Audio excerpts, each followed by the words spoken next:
اعوذ باللہ من الشیطان الرجیم بسم اللہ الرحمن الرحیم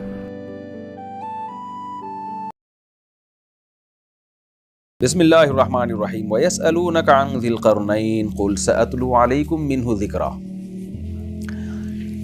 میں نے بتایا تھا کہ نبی صلی اللہ علیہ وسلم کی نبوت کے دلائل میں ہے یہ واقعہ۔ یہودیوں نے آپ سے پوچھا کہ ذوالقرنین کے بارے میں بتائیے۔ ذوالقرنین وہ تھے جن کی تاریخ مسخ ہو چکی تھی، ایک بادشاہ تھے جنہوں نے پوری دنیا کو فتح کیا اور اللہ کے دین کو دنیا میں غالب کیا۔ پیغمبر تھے یا ولی اللہ تھے، راجح یہی ہے کہ پیغمبر نہیں تھے، لیکن اگر پیغمبر تھے تو ہمارا ایمان ہے، ہم تمام پیغمبروں پہ ایمان لاتے ہیں۔ بعض ایسے ہیں جن کے بارے میں قرآن نے بتا دیا کہ یہ اللہ کے پیغمبر تھے، بعض ایسے ہیں جن کے بارے میں قرآن نے مبہم رکھا۔ تو ان کی وجہ تسمیہ میں نے بتا دی تھی کہ ان کو قرن کہتے ہیں، سینگ کو، کنارے کو، تو زمین کے دونوں کناروں کو فتح کیا انہوں نے۔ تو ان کی تاریخ مسخ ہو چکی تھی، لیکن ایک اللہ والے گزرے تھے، نیک بادشاہ گزرے تھے، اس وقت کی آباد دنیا میں انہوں نے اللہ کے دین کو بلند کیا۔ تو اس لیے نبی صلی اللہ علیہ وسلم سے ان کے بارے میں آگے پوچھا گیا کہ آپ ان کے بارے میں کیا جانتے ہیں، آپ بتائیے، اگر آپ اللہ کے سچے پیغمبر ہیں تو آپ کو پتہ ہونا چاہیے۔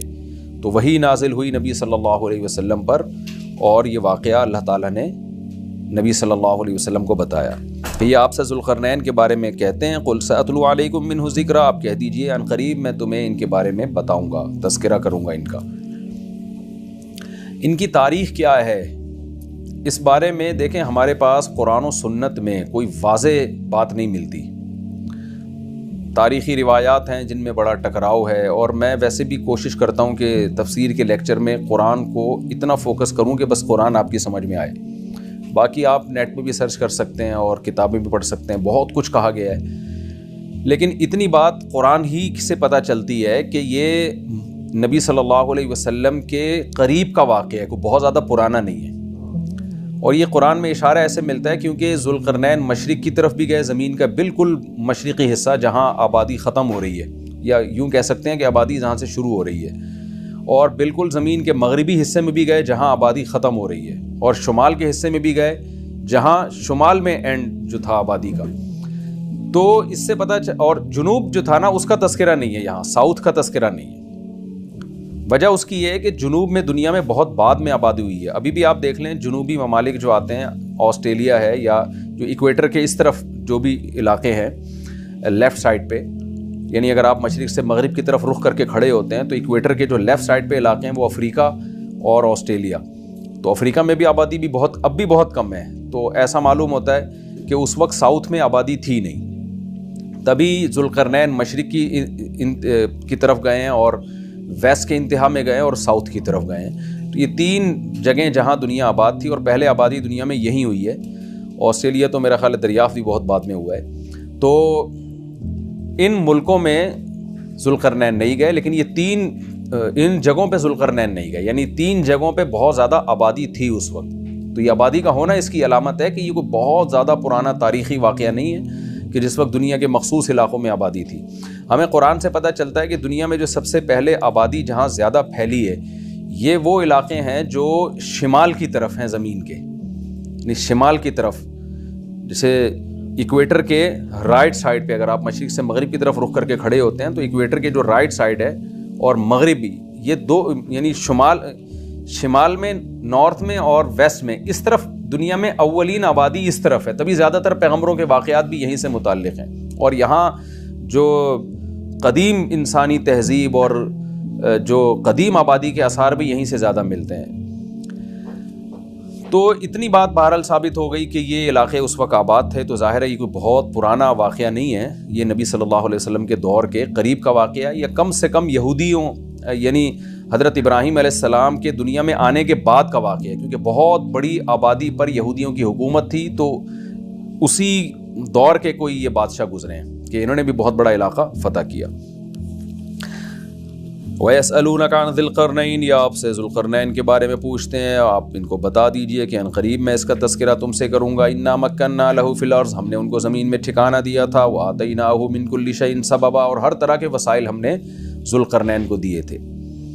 فَأَتْبَعَ سَبَبًا، آپ نے راستوں کو اختیار کیا یا وسائل کو اختیار کیا، ان وسائل کو اختیار کر کے جہاد کیا اللہ کے راستے میں، حتیٰ اذا بلغ مغرب الشمس، جب سورج غروب ہونے کی جگہ پہنچے، وجدہا تغرب فی عین حمیۃ، آپ نے اس کو سیاہ پانی میں غروب ہوتے ہوئے پایا۔ مغرب شمس کا مطلب ظاہر ہے جہاں سورج غروب ہوتا ہے وہاں تو دنیا میں کوئی جا ہی نہیں سکتا، زمین گول ہے، وہ تو گھومتا ہی رہے گا، ہر جگہ ہی سورج غروب ہو رہا ہوتا ہے۔ لیکن آج بھی دنیا میں مشرقی ممالک اور مغربی ممالک کہلاتے ہیں، جیسے قرآن میں آتا ہے نا، وَأَوْرَثْنَا الْقَوْمَ الَّذِينَ كَانُوا يُسْتَضْعَفُونَ مَشَارِقَ الْأَرْضِ وَمَغَارِبَهَا الَّتِي بَارَكْنَا فِيهَا، کہ ہم نے بنی اسرائیل کو وارث بنا دیا جو ضعیف سمجھے جاتے تھے، زمین کے مشرقوں کا بھی اور زمین کے مغربوں کا بھی۔ تو مشرقوں اور مغربوں سے کیا مراد ہے؟ وہ آبادی جو ایسٹ کی طرف ہے اور وہ آبادی جو ویسٹ کی طرف ہے، تو یہ مطلب ہے مشرق اور مغرب کا۔ تو قرآن کے مشرق سے یہی مراد ہوتا ہے کہ وہ آبادی جو ایسٹ کی طرف، آج جس کو ایسٹ کہتے ہیں، اور وہ آبادی جو ویسٹ کی طرف۔ تو سورج کے غروب ہونے کی جگہ کا مطلب کیا؟ مطلب وہ آباد علاقہ، آخری علاقہ جہاں سورج غروب ہو جاتا ہے، یعنی جب ہم زمین کے بیچ میں کھڑے ہوتے ہیں تو وہ ویسٹ کا علاقہ جہاں اس کے بعد پھر آبادی نہیں ہے، تو یہ مغرب الشمس سے مراد ہے۔ وَجَدَهَا تَغْرُبُ فِي عَيْنٍ حَمِيَةٍ، یعنی آپ تو علاقے فتح کرتے چلے جا رہے تھے تو جہاں آبادی بالکل ختم ہو گئی تو آپ نے سورج کو پایا، محسوس کیا کہ وہ عین چشمے کو بھی کہتے ہیں اور مطلق پانی کو بھی کہتے ہیں، سمندر کو بھی کہتے ہیں۔ اصل اطلاق تو اس کا چشمے پر ہوتا ہے، لیکن اس کا عربی لغت میں ہی ہر طرح کے پانی پر بھی اس کا اطلاق ہوتا ہے۔ تو زیادہ تر مفسرین اس طرف گئے ہیں کہ اس سے مراد ہے سمندر، یعنی سمندر میں ڈوبتا ہوا پایا۔ مطلب یہ کہ آگے آبادی ختم ہو رہی تھی اور آپ مزید آگے جا نہیں سکے، تو آپ نے اس کو ہمہ سے نکلا ہے، ہمہ عربی میں کوئلے کو کہتے ہیں، گرم کوئلہ جو ہوتا ہے سیاہ، تو ہمیہ سیاہی والا، یعنی سیاہی والا پانی۔ تو اس سیاہی والے پانی سے بلیک کلر بھی مراد ہو سکتا ہے، یہ کیچڑ پہ بھی اس کا اطلاق ہوتا ہے، کیونکہ کیچڑ مٹی کے ساتھ جب ملا ہوا ہوتا ہے نا تو وہ بھی پانی سیاہ نظر آتا ہے۔ اور اس سے مراد یہ بھی، سیاہ کا اطلاق عربی میں جو بھی گہرا کلر ہوگا نا اس کو بھی عربی میں سودا کہا جاتا ہے، اسود کہا جاتا ہے، تو اس پر بھی اطلاق ہو سکتا ہے۔ خلاصہ یہ نکلے گا کہ جب وہ پانی میں سورج ڈوب رہا تھا تو وہ پانی کا رنگ گہرا تھا۔ اب اس کی بہت ساری تفسیریں کی گئی ہیں کہ کیا مراد ہے اس سے، واللہ عالم۔ یہ تو جب کوئی مغربی علاقوں میں جائے، وہاں کھڑے ہو کر ریسرچ کرے اور وہاں ڈوبتا ہوا دیکھے تو پتہ چلے گا۔ بہرحال انسان کو ایسا ہی لگتا ہے جب وہ سمندر کے کنارے کھڑا ہوتا ہے تو وہ پانی سمندر میں ڈوب رہا ہوتا ہے۔ اب دیکھیں یہاں بعض لوگوں نے قرآن پہ اعتراض کیا ہے کہ سورج تو پانی میں نہیں ڈوبتا، سورج تو گول ہی گھومتا رہتا ہے۔ تو قرآن نے یہ نہیں کہا کہ سورج پانی میں ڈوب رہا تھا، بلکہ قرآن نے کیا وجدہا، ذوالقرنین نے پایا ایسا، ذوالقرنین کو ایسا لگا کہ پانی میں ڈوب رہا ہے۔ تو یہ میں سمجھتا ہوں خود قرآن کی صداقت کی دلیل ہے کہ اس وقت دنیا یہ سمجھتی تھی کہ سورج کوئی خاص جگہ ہے جہاں جا کے غائب ہو جاتا ہے اور پھر مشرق سے طلوع ہوتا ہے، کسی جگہ سے نکل رہا ہوتا ہے۔ اس وقت دنیا، جب اسلام دنیا میں آیا تو اتنی زیادہ، خاص طور پہ عرب کے بدوؤں کے پاس، عربوں کے پاس اتنی نالج نہیں تھی کہ زمین گول ہے اور سورج اسی طرح چکر لگائے چلا جا رہا ہے۔ عربوں کے پاس کم از کم اتنی نالج نہیں تھی۔ ہو سکتا ہے یونان میں اور ادھر ادھر علاقوں میں وہاں کے سائنسدان یہ بات جان گئے ہوں، لیکن عربوں کے پاس نالج نہیں تھی۔ یہ آیت قرآن مجید کی معجزے کی اور بلاغت کی کتنی بڑی دلیل ہے۔ قرآن یہ بھی تو کہہ سکتا تھا حتی اذا بلغ مغرب الشمس، یہاں تک کہ جب ذوالقرنین مغربی علاقے کی طرف پہنچے جہاں سورج غروب ہوتا ہے، تو تغرب فی عین حمیۃ، سورج غروب ہونے لگا پانی کے اندر۔ وجدہ کا لفظ اگر قرآن نہ لے کر آتا نا تو قرآن کی آیت سائنسی اصولوں کے بالکل خلاف ہو جاتی۔ عرب تو مان لیتے کہ سورج غروب ہوتا ہے سمندر کے اندر، لیکن یہ سائنس اس کو غلط ثابت کر دیتی آج کے دور میں۔ تو قرآن نے اس وقت بھی جو ایکسپلین کیا ہے سائنسی اصولوں کو، ان میں یہ رعایت کی ہے کہ کل 1400 سال کے بعد جا کے قرآن کی کسی آیت پر کوئی سائنٹسٹ بھی انگلی نہ اٹھا سکے۔ اس لیے قرآن نے الفاظ یہ کہے وجدہا، ذوالقرنین کو ایسا لگا کہ وہ پانی میں ڈوب رہا ہے۔ آپ آج بھی ساحل سمندر پہ کھڑے ہوتے ہیں مغرب کی طرف رخ کر کے، تو آپ کو ایسا لگتا ہے کہ سورج پانی کے اندر ڈوب رہا ہے۔ تو آپ دیکھیں کہ اگر نبی صلی اللہ علیہ وسلم اللہ کے سچے نبی معاذ اللہ نہ ہوتے تو آپ یہ یوں آیت پڑھ دیتے کہ سورج پانی میں ڈوب رہا تھا، لیکن آپ صلی اللہ علیہ وسلم پر اللہ کی طرف سے کلام نازل ہوا اور اللہ کو کہ علم میں یہ بات تھی کہ سورج پانی میں ڈوبتا نہیں ہے، اس لیے اللہ تعالیٰ نے پہلے ہی فرما دیا کہ ذوالقرنین کو ایسا لگا کہ سورج پانی میں غروب ہو رہا ہے، وجد عندها قوما، تو وہاں آپ نے مغرب شمس میں یعنی زمین کے انتہائی مغرب کی جانب ایک قوم کو پایا، لوگ آباد تھے وہاں پہ۔ قلنا یا ذا القرنین اما ان تعذبا، جب ذوالقرنین نے وہ علاقہ فتح کیا ہے تو اللہ تعالیٰ کہتے ہیں ہم نے ذوالقرنین کو وحی کی۔ اب اگر ذوالقرنین اللہ کے ولی تھے تو یہ آپ کے دل میں الہام ہوا، اور اگر اللہ کے پیغمبر تھے تو پراپر وحی آئی آپ کے اوپر۔ وہ کیا وحی تھی؟ ہم نے ذوالقرنین سے کہا، یا بعض علماء نے یہ بھی کہا ہے کہ اس وقت کے پیغمبر کو حکم ہی یہی تھا کہ اپنے امتیوں کو بتا دیں کہ اس طرح سے جہاد ہوگا کہ آپ جب کسی علاقے کو پکڑیں گے تو آپ کے پاس یہ آپشن ہوگا کہ چاہے ان کو قتل کر دیں چاہے ان کو چھوڑ دیں۔ تو قلنا یا ذا القرنین کا مطلب قلنا بذریعتی نبی ہی، ہم نے نبی کے ذریعے ذوالقرنین کو کہا۔ اس وقت کے جو بھی نبی تھے ان کی تعلیمات ہی یہی تھیں۔ جیسے آج ہم کسی سے کہتے ہیں نا کہ بھائی اللہ تم سے کہہ رہا ہے کہ 5 ٹائم نمازیں پڑھو، تو وہ کہہ سکتا ہے اللہ مجھ سے تو نہیں کہہ رہا، تو ہم کہیں گے اللہ پیغمبر کے ذریعے آپ سے کہہ رہا ہے، پیغمبر کی احادیث آپ کے پاس موجود ہیں۔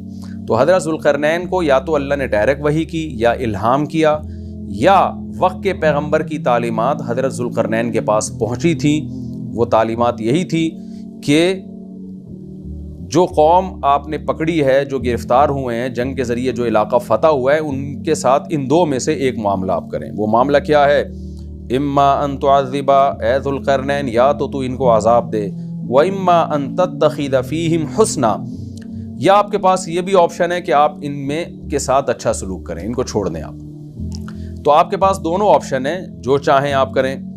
قال اما من ظلم فسوف نعذبه، حضرت ذوالقرنین نے فرمایا جو ان میں ظالم ہوگا ہم اس کو سزا دیں گے۔ ثم يرد الى ربه، پھر وہ لوٹایا جائے گا اپنے رب کی طرف آخرت میں، فيعذبه عذابا نکرا، تو اللہ تعالیٰ بھی اس کو بہت سخت عذاب دے گا آخرت کے دن۔ وَأَمَّا مَنْ آمَنَ وَعَمِلَ صَالِحًا، اور ان میں جو ایمان لے آیا اور نیک اعمال کیے، فَلَهُ جَزَاءً الحسنى، اس کے لیے اچھا بدلہ ہے۔ وَسَنَقُولُ لَهُ مِنْ أَمْرِنَا يُسْرًا، اور ہم ان قریب اس کے لیے ایک اچھا معاملہ کریں گے، اس کو اور نوازیں گے ہم۔ دیکھیں دنیا میں جہاد جب بھی ہوتا ہے نا، چاہے یہودیوں نے کیا ہو، چاہے عیسائیوں نے کیا ہو، چاہے مسلمانوں نے کیا ہو، تو جہاد کی 2 قسمیں ہیں، ایک دفاعی جہاد کہلاتا ہے اور ایک اقدامی جہاد کہلاتا ہے۔ دفاعی جہاد کا مطلب یہ ہوتا ہے کہ کسی قوم نے آپ پہ حملہ کیا تو ظاہر ہے آپ نے دفاع کرنا ہے، جیسے تیسے ممکن ہو اپنا ڈیفینس کرنا ہے۔ اس جہاد کو ساری دنیا جائز سمجھتی ہے، آپ کا ذاتی حق سمجھتی ہے۔ ایک جہاد وہ ہوتا ہے جو اقدام کرنا۔ اقدام کا مطلب یہ ہوتا ہے کہ اللہ تعالیٰ نے پیغمبروں کو دنیا میں بھیجا، نوح علیہ السلام کو، صالح علیہ السلام کو۔ ان پیغمبروں کو حکم یہ تھا کہ آپ نے صرف دعوت دینی ہے، آپ نے تلوار نہیں اٹھانی، اس دعوت کے پیچھے تلوار نہیں ہے۔ تو جو ایمان لے آئے، نہیں لے کر آئے، اللہ اس کو خود نمٹے گا قیامت کے دن۔ جیسے نوح علیہ السلام 950 سال دعوت دیتے رہے، 40-50 لوگ ایمان لے کر آئے، باقیوں کو اللہ نے تباہ کر دیا۔ صالح علیہ السلام دعوت دیتے رہے، شعیب علیہ السلام دعوت دیتے رہے، اور ہود علیہ السلام دعوت دیتے رہے، ابراہیم علیہ السلام دعوت دیتے رہے، لوط علیہ السلام دعوت دیتے رہے۔ ان تمام پیغمبروں کی دعوت کے پیچھے تلوار نہیں تھی۔ حضرت موسیٰ علیہ السلام بھی دعوت دیتے رہے، اس کے پیچھے بھی تلوار نہیں تھی، لیکن جب فرعون تباہ برباد ہو گیا، غرق ہو گیا، پھر موسیٰ علیہ السلام کے پاس ایک ریاست آئی چھوٹی سی، پھر موسیٰ علیہ السلام کو اللہ نے حکم دیا کہ اب آپ تلوار لے کے جہاد کریں۔ تو ہم پچھلی امتوں میں دیکھتے ہیں جہاد کا حکم ہمیں نہیں ملتا، لیکن ہم موسیٰ علیہ السلام اس قرآن میں اگر ہم دیکھتے ہیں تو موسیٰ علیہ السلام کے دور سے ہمیں لگتا ہے کہ باقاعدہ تلوار کا تذکرہ ملتا ہے کہ اللہ تعالیٰ نے حضرت موسیٰ کو حکم دیا کہ اپنی قوم کو کہیں کہ قوم عمالقہ پہ آپ جا کے لڑائی کریں۔ پھر مشہور واقعہ ہے کہ یہودیوں نے کہا کہ ہم سے نہیں لڑا جاتا، جس پہ ان کو سزا ملی ہے، اور وادی عتی میں 40 سال وہ دھکے کھاتے رہے۔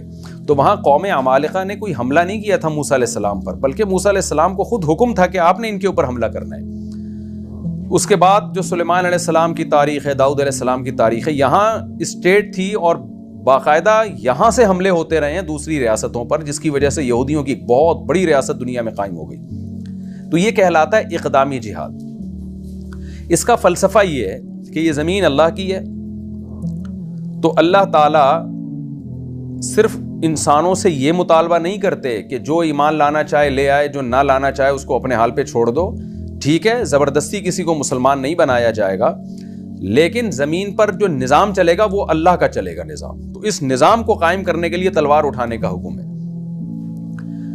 تو یہ یہود میں بھی رہا ہے, عیسائیوں میں بھی رہا ہے. اب پچھلی امتوں میں کیوں نہیں تھا؟ وجہ اس کی بار بار میں بتاتا رہتا ہوں کہ اللہ تعالیٰ نے اس دنیا کو جوڑا ہے اسباب کے ساتھ. اگر ہم قرآن کا مطالعہ کرتے ہیں, پچھلی امتوں میں جو اقدامی جہاد نہیں رہا اس کی وجہ یہ تھی کہ اہل اسلام بہت کمزور تھے, وہ لڑ نہیں سکتے تھے. نوح علیہ السلام کے دور میں 40-50 لوگ مسلمان ہوئے ہیں, وہ ہزاروں کا مقابلہ نہیں کر سکتے تھے. لہذا ان کو حکم دیا گیا کہ بس آپ نے دعوت دینی ہے, دعوت دینی ہے. نوح علیہ السلام 950 سال دن میں بھی رات میں بھی پکارتے رہے. صالح علیہ السلام کے ساتھ بہت تھوڑے لوگ ایمان لائے, ہود علیہ السلام کے ساتھ بہت تھوڑے لوگ, لوط علیہ السلام کے ساتھ بہت تھوڑے لوگ, ابراہیم علیہ السلام کے ساتھ تو 2-4 کے علاوہ آپ کی 2 ازواج تھیں اور آپ کے بھانجے, ان کے علاوہ ہمیں نہیں پتہ چلتا کہ کوئی اور شخص تیسرا بھی ایمان لے کر آیا. تو آپ نے ہجرت کر کے علاقہ ہی چھوڑ دیا. تو یوسف علیہ السلام کا بھی ایسا ہوا کہ جب مصر میں گئے ہیں تو بہت تھوڑی تعداد میں بنی اسرائیل تھے, وہ مصریوں سے لڑ نہیں سکتے تھے. لیکن جب موسیٰ علیہ السلام کے دور میں بنی اسرائیل کو نجات ملی ہے, اچھا پھر موسیٰ علیہ السلام کو بھی حکم نہیں تھا کہ فرعون کے خلاف تلوار اٹھائیں. ظاہر ہے گراؤنڈ ریئلٹی یہ کہہ رہی تھی کہ ایسا ہو نہیں سکتا کہ ایک قوم جو غلام بنی ہوئی ہے اور اس کے پاس اپنے ظلم سے بچنے کے لیے وسائل نہیں ہیں, وہ ایک مضبوط ریاست کے خلاف خروج کیسے کر سکتی ہے. لہذا وہاں بھی اللہ نے اپنی طاقت اور قدرت سے فرعون کو تباہ و برباد کر دیا. اب جو بنی اسرائیل بچے نا, ظلم سے آزاد ہوئے, اب ان کے پاس ایک چھوٹی سی اسٹیٹ آ گئی. اب ان کو حکم ہوا کہ اب تم نے زمین پر اللہ کا نظام نافذ کرنا ہے. تو یہاں بہت سے لوگ اعتراض کرتے ہیں کہ بھئی یہ اسلام کس بات کا حکم دے رہا ہے, کہ یا قرآن کس بات کا حکم دے رہا ہے پیغمبروں کو کہ جی تلوار اٹھائیں اور زمین پر اللہ کے نظام کو نافذ کریں. تو اس کو خوب اچھی طرح سمجھیں کہ زمین پر کوئی بھی نظام جب نافذ ہوتا ہے نا, اس کے پیچھے تلوار ہی ہوتی ہے. چاہے جمہوری نظام ہو, چاہے وہ آمرانہ نظام ہو, جتنے بھی دنیا میں اس وقت بھی سسٹم چل رہے ہیں وہ سب تلوار کے زور سے ہی نافذ کیے گئے. تلوار کا مطلب زبردستی نافذ کیے گئے. اس میں ہر ایک سے اس کی رائے نہیں لی جاتی کہ آپ یہ چاہتے ہیں کہ نہیں چاہتے ہیں. مثال کے طور پر اس جمہوری نظام کو یہ آپ دیکھ لیں, اکثریت کے ساتھ اگر کوئی جیتتا ہے تو جو اس کے حزب اختلاف میں لوگ ہوتے ہیں وہ جیتنے والے کو وزیر اعظم مانے یا نہ مانے, سسٹم کہتا ہے کہ آپ کو ماننا پڑے گا. تو یہ بھی تو تلوار ہی ہے نا. تو تلوار کے پیچھے 2 چیزیں ہونی چاہیے. اگر وہ تلوار غلط نظام کو دنیا میں نافذ کرنے کے لیے چلائی جا رہی ہے تو وہ غلط ہوگی, اگر وہ صحیح بات کے لیے چلائی جا رہی ہے تو وہ تلوار ٹھیک ہوگی. تو بحث یہ نہیں ہے کہ تلوار کی زور سے اللہ تعالیٰ نے اپنے ادیان کو, چاہے وہ یہودیت ہو, عیسائیت ہو, اسلام ہو, تلوار کی طاقت سے دنیا میں غالب کیا ہے یا لوگوں کے مشورے سے غالب کیا ہے. اصل چیز یہ ہے کہ غالب جس چیز کو کیا جا رہا ہے وہ ٹھیک تھی یا غلط تھی. وہ دیکھیں, اگر میں تلوار اٹھاتا ہوں اور دنیا سے چوروں کا خاتمہ کر دیتا ہوں تو یہ نہیں کہا جائے گا کہ جی آپ نے تلوار کے ذریعے ایک دنیا سے چوری کو ختم کیا ہے, بلکہ اپریشیٹ کیا جائے گا کہ آپ نے تلوار کے ذریعے ایک اچھا کام کیا ہے, قاتلوں کو اور چوروں کو اور ڈاکوؤں کا خاتمہ کیا ہے آپ نے. تو یہ خوب سمجھ لیں, اسلام دنیا میں آیا, اس سے پہلے یہودیت دنیا میں آئی یا عیسائیت دنیا میں آئی, تو جن پیغمبروں نے تلواریں اٹھائی ہیں نا, ان کا موقف بہت واضح تھا کہ زمین پر اللہ کا نظام ہونا چاہیے, اس نظام کو نافذ کرنے کے لیے تلوار چلے گی. ایک بات. نمبر 2 کہ ہم جس نظام کو اللہ کا نظام کہہ رہے ہیں, اس نظام کے اللہ کے نظام ہونے پر ہمارے پاس مضبوط دلائل ہے. یعنی ایک آدمی تلوار اٹھاتا ہے, وہ کہتا ہے کہ میں اللہ کے نظام کو دنیا میں نافذ کرنے کے لیے یہ کام کر رہا ہوں, لیکن اس کے پاس دلیل ہی نہیں ہے کہ میرا جو نظام ہے وہ اللہ کا نظام ہے, تو وہ بھی غلط ہے. دیکھیں یہاں 3 اسٹیپ ہیں, اس کو خوب اچھی طرح سمجھیں. 3 اسٹیپ ہیں, اس کو یعنی ہمیشہ کے لیے نا یہ اقدامی جہاد کا فلسفہ آپ کے دماغ میں بیٹھ جائے گا. جب آپ تلوار اٹھاتے ہیں, نمبر 1, آپ جس سسٹم کو دنیا میں غالب کرنے کی بات کر رہے ہوتے ہیں نا تلوار کی طاقت سے, پہلی بات وہ سسٹم ٹھیک ہونا چاہیے. ایک بات, غلط چیز کو دنیا میں آپ تلوار کے ذریعے نافذ نہیں کر سکتے. نمبر 2, اس کے ٹھیک ہونے پر آپ کے پاس مضبوط دلائل ہوں, 2 اور 2 4 کی طرح آپ کے پاس دلائل ہوں کہ یہ جو میں چیز دنیا میں نافذ کر رہا ہوں یہ ٹھیک ہے. جیسے کوئی کرپشن کے خلاف جہاد کرتا ہے تو ساری دنیا مانتی ہے کہ کرپشن غلط ہے. تو یعنی یہ اتنا واضح آپ کا دعویٰ ہونا چاہیے. تیسری چیز، آپ کے پاس اسباب اور وسائل بھی ہوں کہ اسباب اور وسائل کی دنیا میں آپ فتح بھی حاصل کر سکتے ہوں. تو 3 شرطیں کسی تحریک میں، کسی نظام میں پائی جائیں گی تو شرعن بھی اور عقلاً بھی ان کو اجازت ہوگی کہ وہ تلوار اٹھائیں اور اپنے نظام کو دنیا پہ نافذ کر دیں. اور یہ 3 شرطوں میں سے ایک شرط بھی اگر نہیں پائی جاتی تو پھر کسی تحریک کو یا کسی بھی شخص کو اجازت نہیں ہے. مثال کے طور پر اب میں ایسی مثالیں دیتا ہوں جس سے یہ جو میں نے 3 شرطیں بیان کی ہیں نا، یہ شرطیں اچھی طرح سمجھ میں آئیں گی. ایک آدمی تلوار اٹھاتا ہے، ایک تحریک چلاتا ہے. جیسے ہٹلر نے تلوار اٹھائی تھی، وہ بھی اقدامی لڑائی کر رہا تھا. اس نے تلوار اٹھائی کہ جی میں پوری دنیا میں کا کنٹرول اپنے ہاتھ میں لینا چاہتا ہوں. لیکن تلوار اس نے اٹھائی اس بیس پہ وہ چاہتا تھا کہ جرمن کو پوری دنیا کا حاکم بنا دے. اس سے جب پوچھا گیا کہ بھئی آپ جرمن قوم کو پوری دنیا کا حاکم کیوں بنانا چاہتے ہیں، اس نے دلیل دی کہ جرمن قوم دنیا کا بہترین دماغ رکھتی ہے اور دنیا کا لیڈر بننے کی سب سے بڑی جرمن قوم میں صلاحیت ہے. یہ دلیل بھی غلط تھی، اور جس چیز کو دنیا میں، جس ہدف کو لے کے وہ دنیا میں اس نے تلوار چلائی، وہ ہدف بھی غلط تھا. ایک شرط ہو سکتا ہے پائی جاتی ہے، اس نے کہا ہوگا کہ میرے پاس اتنے وسائل ہیں، اتنی طاقت ہے، اتنا اسلحہ ہے، ایسی منظم فوج ہے کہ میں دنیا پہ غلبہ پا سکتا ہوں. تو اس میں 2 رائے ہو سکتی ہیں کہ ہٹلر کے پاس اتنی مضبوط فوج تھی یا نہیں تھی. ہم مان لیتے ہیں کہ جی اس کے پاس اتنی مضبوط آرمی تھی، اتنے وسائل تھے کہ وہ دنیا میں غلبہ حاصل کر سکتا تھا. لیکن پچھلی 2 شرطیں یہاں مفقود ہو رہی ہیں کہ آپ جس چیز کو دنیا میں نافذ کر رہے ہو، اس کی آپ کے پاس برحق ہونے کی کیا دلیل؟ آپ یہ تو قوم کی جنگ ہے، آپ ایک قوم کو دنیا کا امام بنانا چاہتے ہو. تو دنیا میں جتنی بھی غیر مسلموں کی جنگیں ہوتی رہی ہیں، یا تو یعنی ان میں 2 شرطیں لازمی مفقود ہیں. نہ ان کے پاس کوئی ہدف ہوتا ہے صحیح، ہدف کیا ہوتا ہے دنیا کے وسائل پہ قبضہ کرنا، اور نہ اس ہدف کے صحیح ہونے کی ان کے پاس کوئی واضح دلیل ہوتی ہے. جبکہ اسلامی جنگیں یا یہود و نصارہ کی جو جنگیں رہی ہیں، ان جنگوں کے پیچھے دعویٰ بھی درست ہوتا ہے اور ان کے پاس اس دعوے کے درست ہونے کی دلیل بھی بہت واضح ہوتی ہے. تیسری شرط میں اختلاف ہو سکتا ہے کہ آپ کے پاس پاور ہے یا نہیں. تو جتنی بھی جنگیں دنیا میں ہوئی ہیں، جو مذہب کے نام پہ جنگیں ہوئی ہیں، اگر ان جنگوں میں مذہب ٹھیک تھا اور جو مذہب کے نام پہ جنگ کرنے والے لوگ تھے ان کے پاس اپنے مذہب کے برحق ہونے کے دلائل بھی 2 اور 2 4 کی طرح بالکل واضح تھے، اور ان کے پاس اتنی طاقت بھی تھی کہ لڑائی کے بعد فساد برائے فساد نہیں ہوگا بلکہ وہ علاقوں پہ قبضہ کر لیں گے، تو پھر ایسی جنگ ان کے لیے بالکل جائز تھی. دنیا میں کوئی عقل مند اس کو غلط نہیں کہہ سکتا.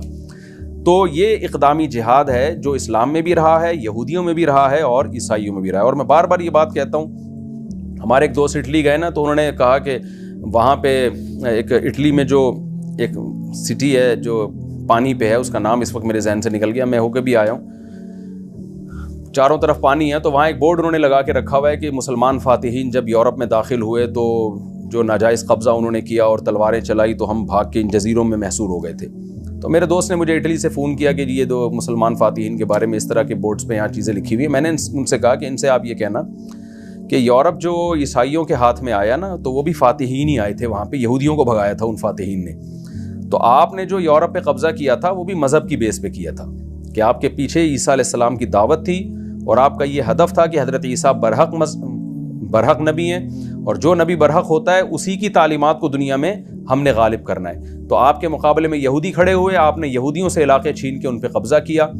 تو اس لیے یہ احتجاج کا حق تو یہودیوں کو ہونا چاہیے کہ ہم سے علاقے چھینے گئے.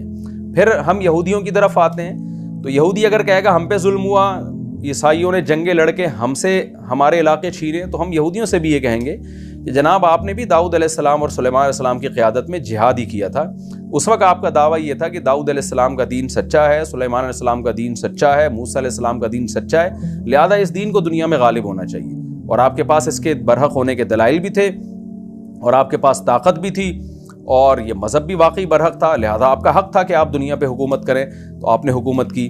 تو اب یہی دعویٰ پھر اسلام کا بھی دعویٰ ہے کہ محمد صلی اللہ علیہ وسلم برحق نبی ہیں، اور مسلمانوں کے پاس آپ صلی اللہ علیہ وسلم کے نبی ہونے کے اور اسلام کے سچے ہونے کے 2 اور 2 4 کی طرح واضح روشن دلائل بھی ہیں، اور مسلمانوں کے پاس پاور بھی تھی لڑنے کی.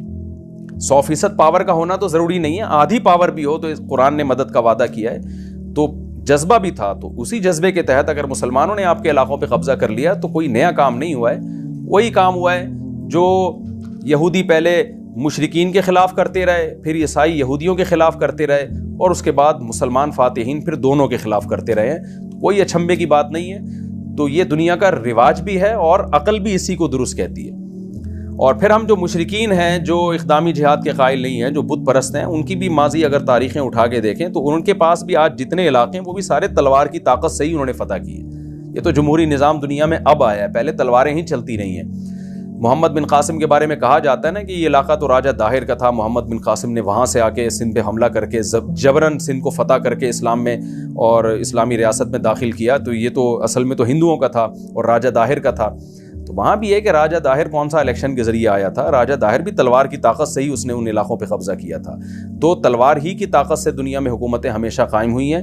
یہ تو ایک دفعہ جب قائم ہو گئیں تو بڑی جنگوں سے روکنے کے لیے پھر آپس میں ان کے ایگریمنٹ ہوئے کہ ہم ایک دوسرے کے خلاف لڑیں گے نہیں۔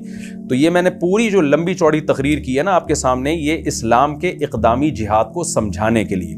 تو مسلمان فاتحین جو اللہ کے نیک بندے ہیں یہ ہمیشہ سے رہے ہیں، جن میں ایک ذوالقرنین ہے، تو اللہ نے حضرت ذوالقرنین کا واقعہ یہ سمجھانے کے لیے بھی بیان کیا ہے کہ الذین آمنوا یقاتلون فی سبیل اللہ والذین کفروا یقاتلون فی سبیل الطاغوت۔ دنیا میں ہمیشہ تلوار چلی ہے، چلی کس کام کے لیے؟ جو ایمان والے ہیں انہوں نے قوم پرستی کے لیے، وسائل پہ قبضہ کرنے کے لیے تلوار نہیں چلائی، بلکہ اللہ کے نظام کو دنیا میں غالب کرنے کے لیے چلائی۔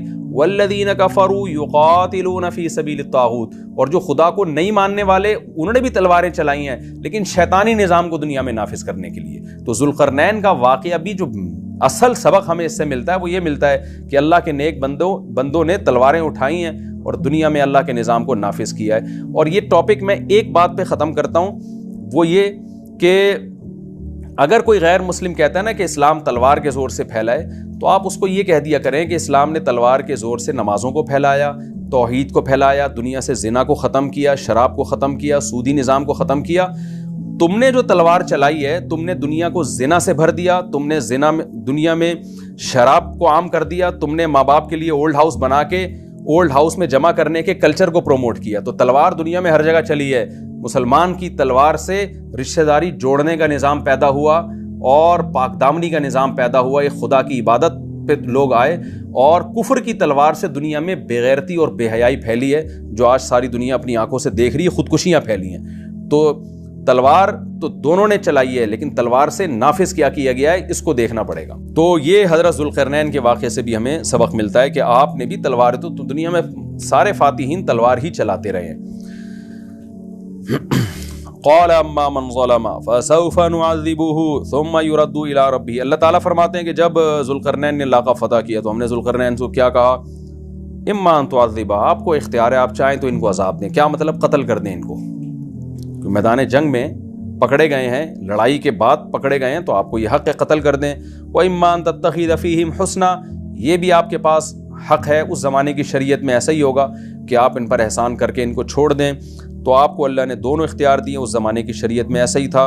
قال اما من ظلم، حضرت ذوالقرنین کی اللہ تعریف کر رہا ہے کہ ذوالقرنین نے فیصلہ یہ کیا کہ نہ تو میں سب کو چھوڑوں گا، نہ میں سب کو قتل کروں گا، میں کیا کروں گا؟ من ظلم، جو ظلم کرے گا، فسوف نعذبہ، عن قریب اس کو میں سزا دوں گا۔ یہاں ظلم سے مراد ہے کفر پہ باقی رہے گا، جو کفر پہ باقی رہے گا، شرک کرتا رہے گا، برائیوں میں پڑا رہے گا، تو اس کو میں عذاب دوں گا۔ بظاہر ایسا لگتا ہے عذاب سے مراد قتل کرنا۔ ثم یرد الی ربہ، پھر وہ اپنے رب کی طرف لوٹایا جائے گا، فیعذبہ عذابا نکرا، اللہ پھر اس کو اس سے بھی بڑا عذاب دے گا۔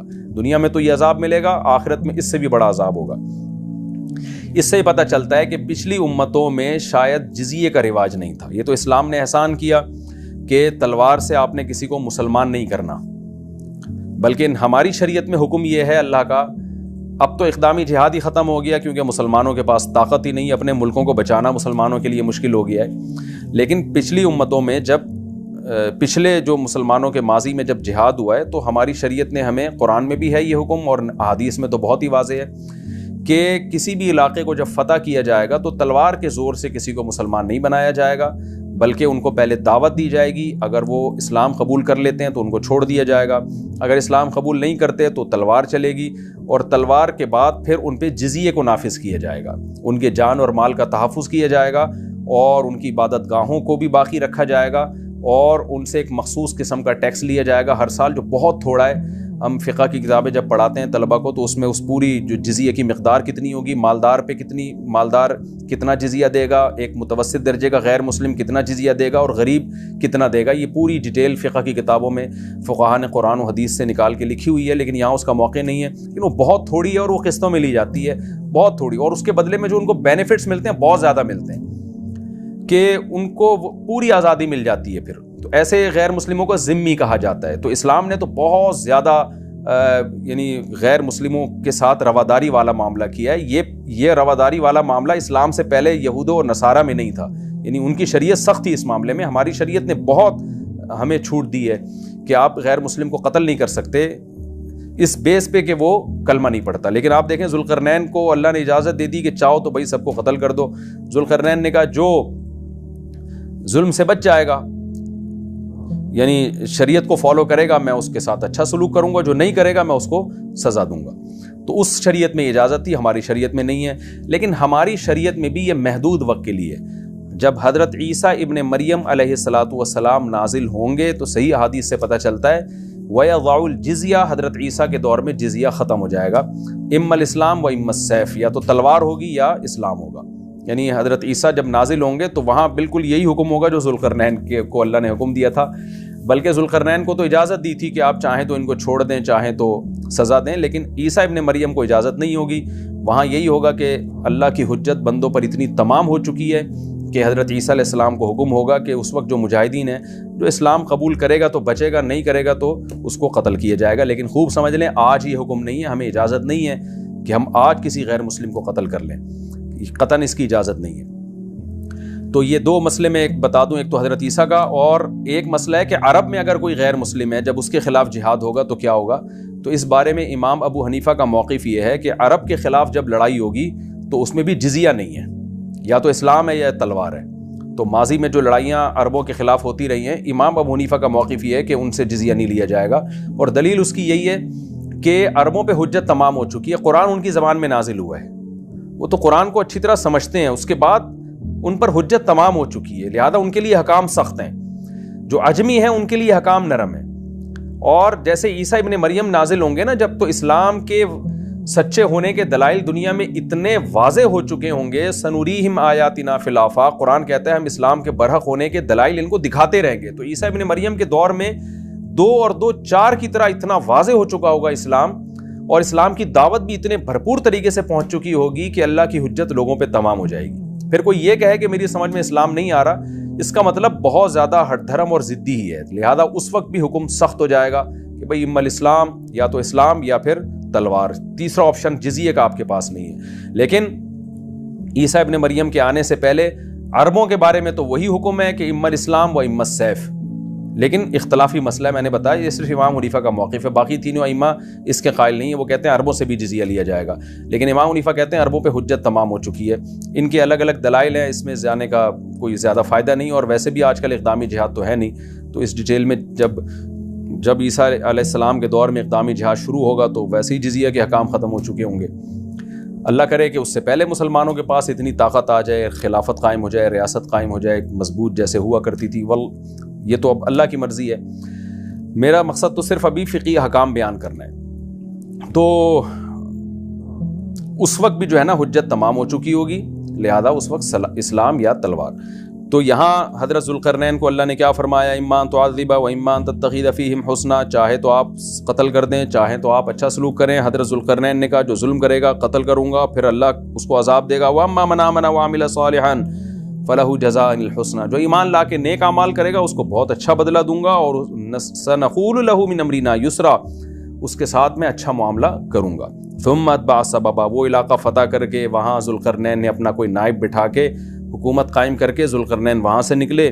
حتی اذا بلغ مطلع الشمس, پھر زمین کے مشرق کی طرف سفر کیا, یہاں تک کہ مطلع الشمس, جہاں سے سورج طلوع ہوتا ہے نا, جو انتہائی آبادی ہے, کتنا لمبا سفر ہوگا آپ اس زمانے میں دیکھیں.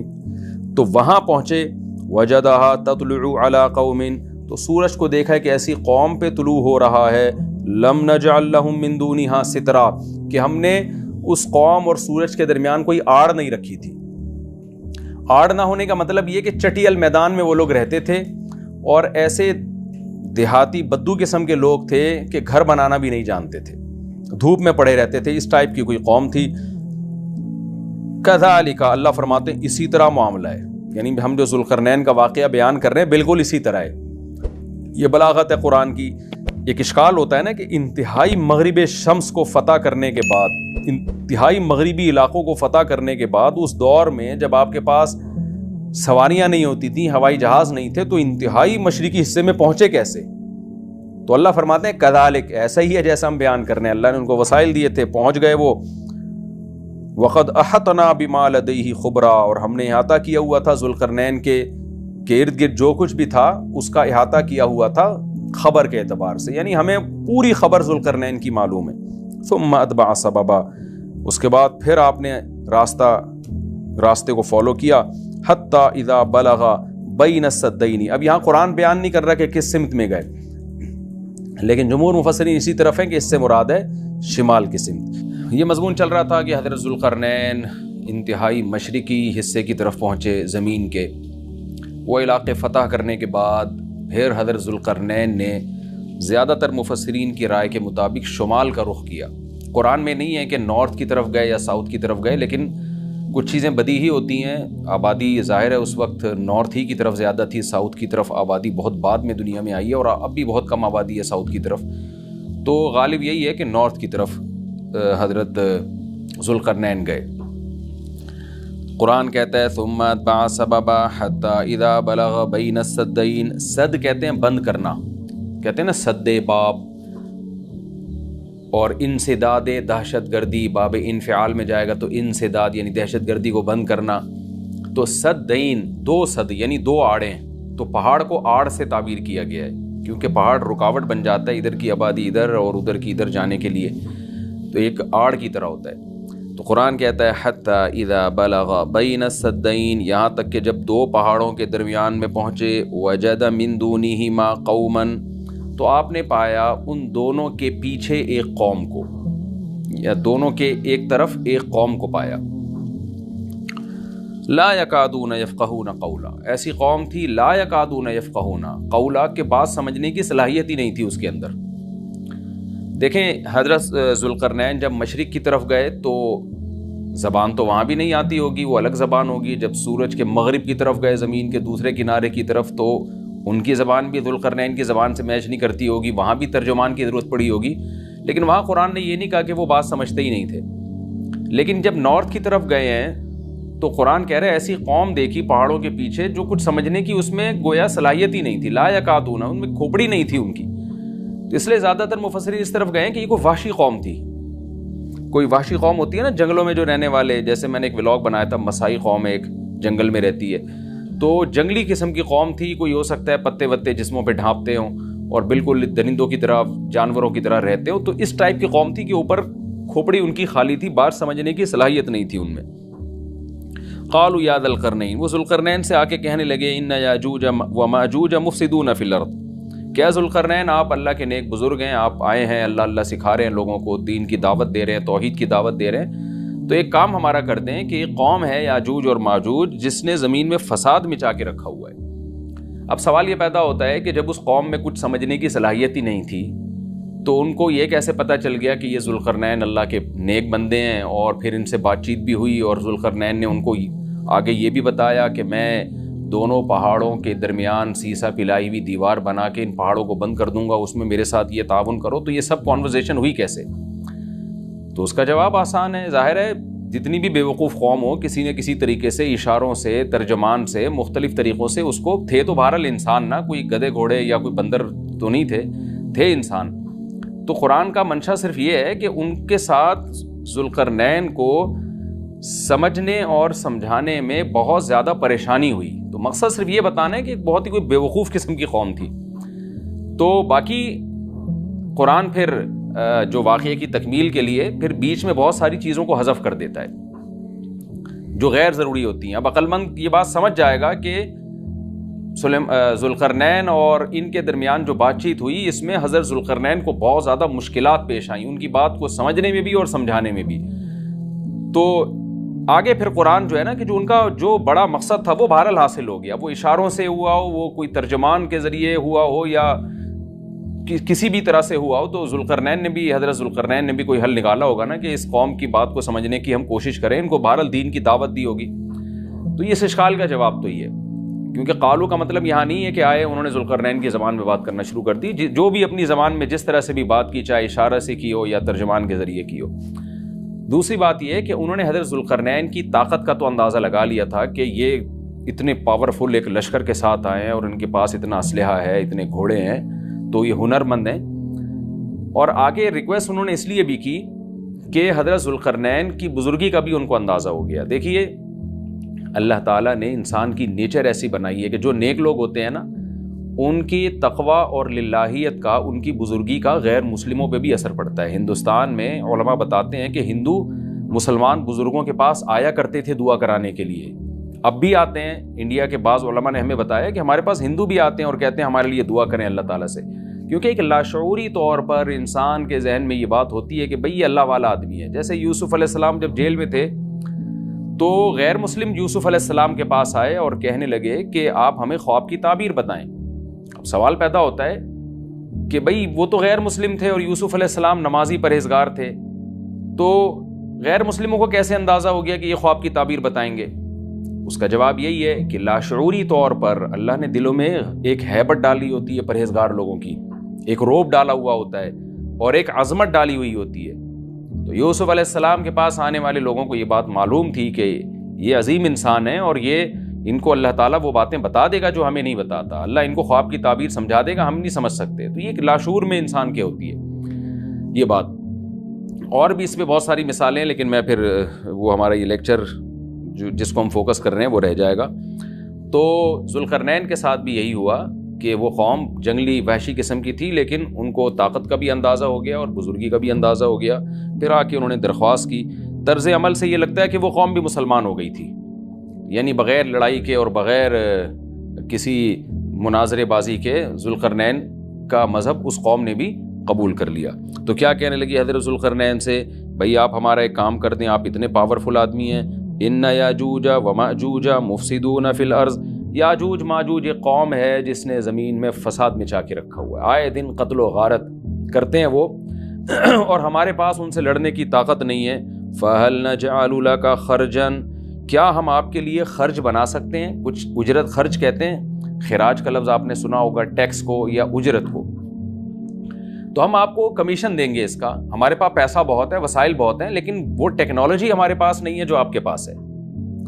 تو ہم دیکھ رہے ہیں آپ کو اللہ نے ایک بڑی قوت اور طاقت دی ہے، تو پیسہ ہمارے پاس بہت ہے، ہم آپ کو اس کی اجرت دیں گے۔ آپ نے یہ کرنا ہے کہ علا، اس بات پر ہم آپ کو اجرت دیں گے، تجعل بیننا وبینہم سدا، کہ آپ ہمارے اور ان کے درمیان ایک آڑ بنا دیں، ایک دیوار بنا دیں، کہ بہت بڑی دیوار بنانی پڑے گی اور پہاڑوں کو کہ اس خلا کو ختم کرنا پڑے گا، وہ قوم آ کے ہم پہ حملے کرتی ہے اور ہمارا بہت نقصان کرتی ہے، تو آپ ایک ایسی آڑ بنا دیں جو ہمارے بس میں نہیں ہے۔ قال ما مکنی فیہ ربی خیر، ذوالقرنین نے فرمایا میرے رب نے جو مجھے ٹھکانہ دیا ہے، طاقت دی ہے، وہ بہتر ہے۔ کیا مطلب؟ مجھے تمہاری اجرت کی ضرورت نہیں ہے، میرے پاس بہت وسائل ہیں۔ دیکھیں استغنا بہت بڑی نعمت ہے۔ سلیمان علیہ السلام کا بھی یہی انداز تھا، جب ملکہ سبا نے ہدیے دے کے بھیجا نا، تو سلیمان علیہ السلام نے بھی یہ فرمایا تھا ما آتانی اللہ خیر مما آتاکم، مجھے جو اللہ نے وسائل دیے ہیں وہ تم سے بہت زیادہ ہیں۔ تو ایسے موقع پہ اس طرح کی بات کرنا یہ تکبر نہیں کہلاتا، بلکہ یہ عین شکر ہے کہ بھائی میں کیوں کسی سے مانگوں۔ آپ نے بعض دفعہ مالداروں کو دیکھا ہوگا وہ یہ جملہ کہتے ہیں بھائی ہم کسی کے محتاج نہیں ہیں، تو اس جملے میں اگر اللہ کے شکر کی نیت ہے تو یہ اچھا جملہ ہے، اور اگر نیت ہے دوسرے کو نیچا دکھانا پھر یہ تکبر ہے۔ تو بعض وہمی لوگ کیا کرتے ہیں، کوئی بھی اس طرح کا جملہ زبان سے نکال دے تو فوراً اس پہ تکبر کا فتویٰ ٹھوک دیتے ہیں، یہ ٹھیک نہیں ہے۔ تو اس طرح کے جملے پیغمبروں سے بھی ثابت ہیں تو اور اہل اللہ سے بھی ثابت ہیں۔ حضرت ذوالقرنین نے فرمایا بھائی پیسوں کی مجھے ضرورت نہیں ہے، ما مکنی فیہ ربی، میرے رب نے جو مجھے وسائل دیے ہیں خیرن، وہ بہت بہتر ہے۔ تم کیا دو گے مجھے، کتنے پیسے دے دو گے؟ ہاں مجھے افرادی قوت کی ضرورت ہے، کیونکہ اتنے بھاری بھرکم پتھر اٹھا کے پہاڑوں پہ لے کے جانا، لوہے کی پلیٹیں لے کے جانا، اس کے لیے افراد چاہیے، مزدور چاہیے، لیبر چاہیے. فَأَعِينُونِي بِقُوَّةٍ، تم مجھے میری مدد کرو قوت کے ساتھ. قوت چاہیے مجھے، پاور چاہیے، افرادی قوت چاہیے. یہاں قوت سے مراد ہے وسائل چاہیے، لیبر چاہیے، مزدور چاہیے. تو اجعل بینکم وبینہم ردما، میں تمہارے اور ان کے درمیان آڑ بنا دوں گا، دیوار بنا دوں گا. آتونی زبر الحدید، وہ قوت یہ چاہیے کہ دو تم مجھے لوہے کی پلیٹیں، یعنی اوپر چڑھانے میں میری مدد کرو ان کی. تو وہ افراد چاہیے ہمیں بہت بڑی تعداد میں جو لوہے کی پلیٹوں کو لے کے پہاڑوں کے اوپر چڑھیں، اور کوئی بھی اس وقت جو بھی طریقہ انہوں نے اختیار کیا ہوگا، ان پلیٹوں کو ہم دونوں پہاڑوں کے بیچ میں رکھیں گے. حتی اذا ساوا بین الصدفین، یہاں تک کہ جب دونوں کنار، صدف کہتے ہیں پہاڑ کے کنارہ، دونوں کناروں کے درمیان ان لوہے کی پلیٹوں کو. اچھا یہاں بھی اندماج ہے، صنعت اندماج کا مطلب بہت سے واقعات قرآن بیچ میں حذف کر رہا ہے. تو ایسا ہی نہیں ہے کہ بنی بنائی پلیٹیں، انہوں نے کوئی اسٹیل مل تھی اور وہ پلیٹیں پہلے سے تیار رکھی ہوئی تھیں. ظاہر ہے ذوالقرنین نے کیا کیا، لوہا جمع کیا پہلے. حضرت ذوالقرنین نے کس قدر محنت لگی ہوگی، پہاڑوں کے درمیان بہت زیادہ لوہا چاہیے. تو کہاں کہاں سے پتہ نہیں کتنے مہینے کا یہ پروسیس ہوگا، کتنے سال اس پروجیکٹ میں لگے ہوں گے، کہاں کہاں سے لوہا جمع کیا ہوگا. ہو سکتا ہے زمین میں کھدائی کا کام شروع کیا ہو پہلے، کہ زمین سے لوہا نکالیں ہم، پھر اس لوہے کو گرم کر کے اس کو بھٹیوں میں گرم کر کے کیسے پلیٹوں کی شکل میں تبدیل کیا ہوگا. تو یہ کوئی آسان کام نہیں ہے. لیکن قرآن نے اس پورے واقعے کو حذف کر دیا اور مختصراً بیان کیا. آتونی زبر الحدید، جو لوہے کی پلیٹیں ہم نے تیار کی ہیں وہ لا کے دو. حتی اذا ساوا بین الصدفین، جب ان پلیٹوں کو دونوں پہاڑوں کے بیچ میں ایسے ایسے نصب کرنا شروع کر دیا. ایک پلیٹ آئے، پھر دوسری پلیٹ، پھر تیسری پلیٹ. یعنی اگر ایسے کر کے پلیٹ لگاتے تو یہ تو پلیٹ تو بہت ہلکی ہوتی، یاجوج ماجوج اس میں سوراخ کر دیتے، یا کچھ بھی اس کو توڑ دیتے، یا جلا دیتے، پگھلا دیتے بھٹی کے ذریعے، کچھ بھی کر سکتے تھے. تو پلیٹوں کو ایسے کر کے رکھا گیا کہ چوڑائی میں جو ہے وہ دیوار بنے. قال انفخوا، تو ذوالقرنین نے کہا اب ان میں آگ بھڑکاؤ. انفخوا کا مطلب پھونک مارنا ہے، لیکن یہاں پھونک سے بھٹی کی جو گرم کرنے کے لیے جو ہوا ڈالی جاتی ہے نا، جو جیسے آپ نے دیکھا ہوگا نا پرانے زمانے میں خواتین جو تھیں، وہ بوڑھی مائیں کیا کرتی تھیں، دادیاں، وہ ایک پائپ لے کے نا کوئلوں میں پھونک مارتی تھیں. اس سے کیا ہوتا ہے، وہ ٹیمپریچر بڑھتا ہے. آج بھی میں نے گاؤں دیہاتوں میں دیکھا ہے بھٹیوں میں کہ وہ ہوا کا پریشر بنانے کے لیے انہوں نے کچھ دیسی قسم کی مشینیں لگائی ہوئی ہوتی ہیں. ایک صاحب کو میں نے دیکھا وہ سائیکل کا پہیے پہ پتہ نہیں کون سی مشین لگائی ہوئی ہے، اس سائیکل گھمائے جا رہے ہیں، ادھر سے ہوا نکل رہی ہے اور وہ لوہا پگھلنا شروع ہو گیا. تو بھٹی میں جو پہلے زمانے میں ٹیمپریچر بڑھایا جاتا تھا، وہ ہوا کا پریشر بڑھا کے ہی بڑھایا جاتا تھا. یا ہو سکتا ہے کوئی گیس ہو جس کا پریشر بڑھانے کو انفخو سے تعبیر کیا جا رہا ہے. حتی اذا جعلہ نارن، یہاں تک کہ جب ان پلیٹوں کو بہت زیادہ گرم کر دیا اور آگ کی طرح وہ پلیٹیں بیچ میں نصب کر کے نا آگ کی طرح پگھلنے لگیں، پانی کی طرح وہ پگھلنے لگیں. تو قال آتونی افرغ علیہ قطرہ، جب وہ گرم ہو گئی نا بہت زیادہ، تو پہلے سے تانبا پگھلا کے رکھا ہوا تھا. یہاں بھی وہی تفصیل ہے کہ حضرت ذوالقرنین نے جو اتنا زیادہ تانبا پگھلا کے پہلے سے بالکل وہ پانی کی طرح تانبا پگھلایا ہوا تھا. میں نے دیکھا ہے جو کاپر ہے پگھلتا ہوا بھٹیوں میں، مجھے تو ایسی چیزیں دیکھنے کا بڑا شوق ہے.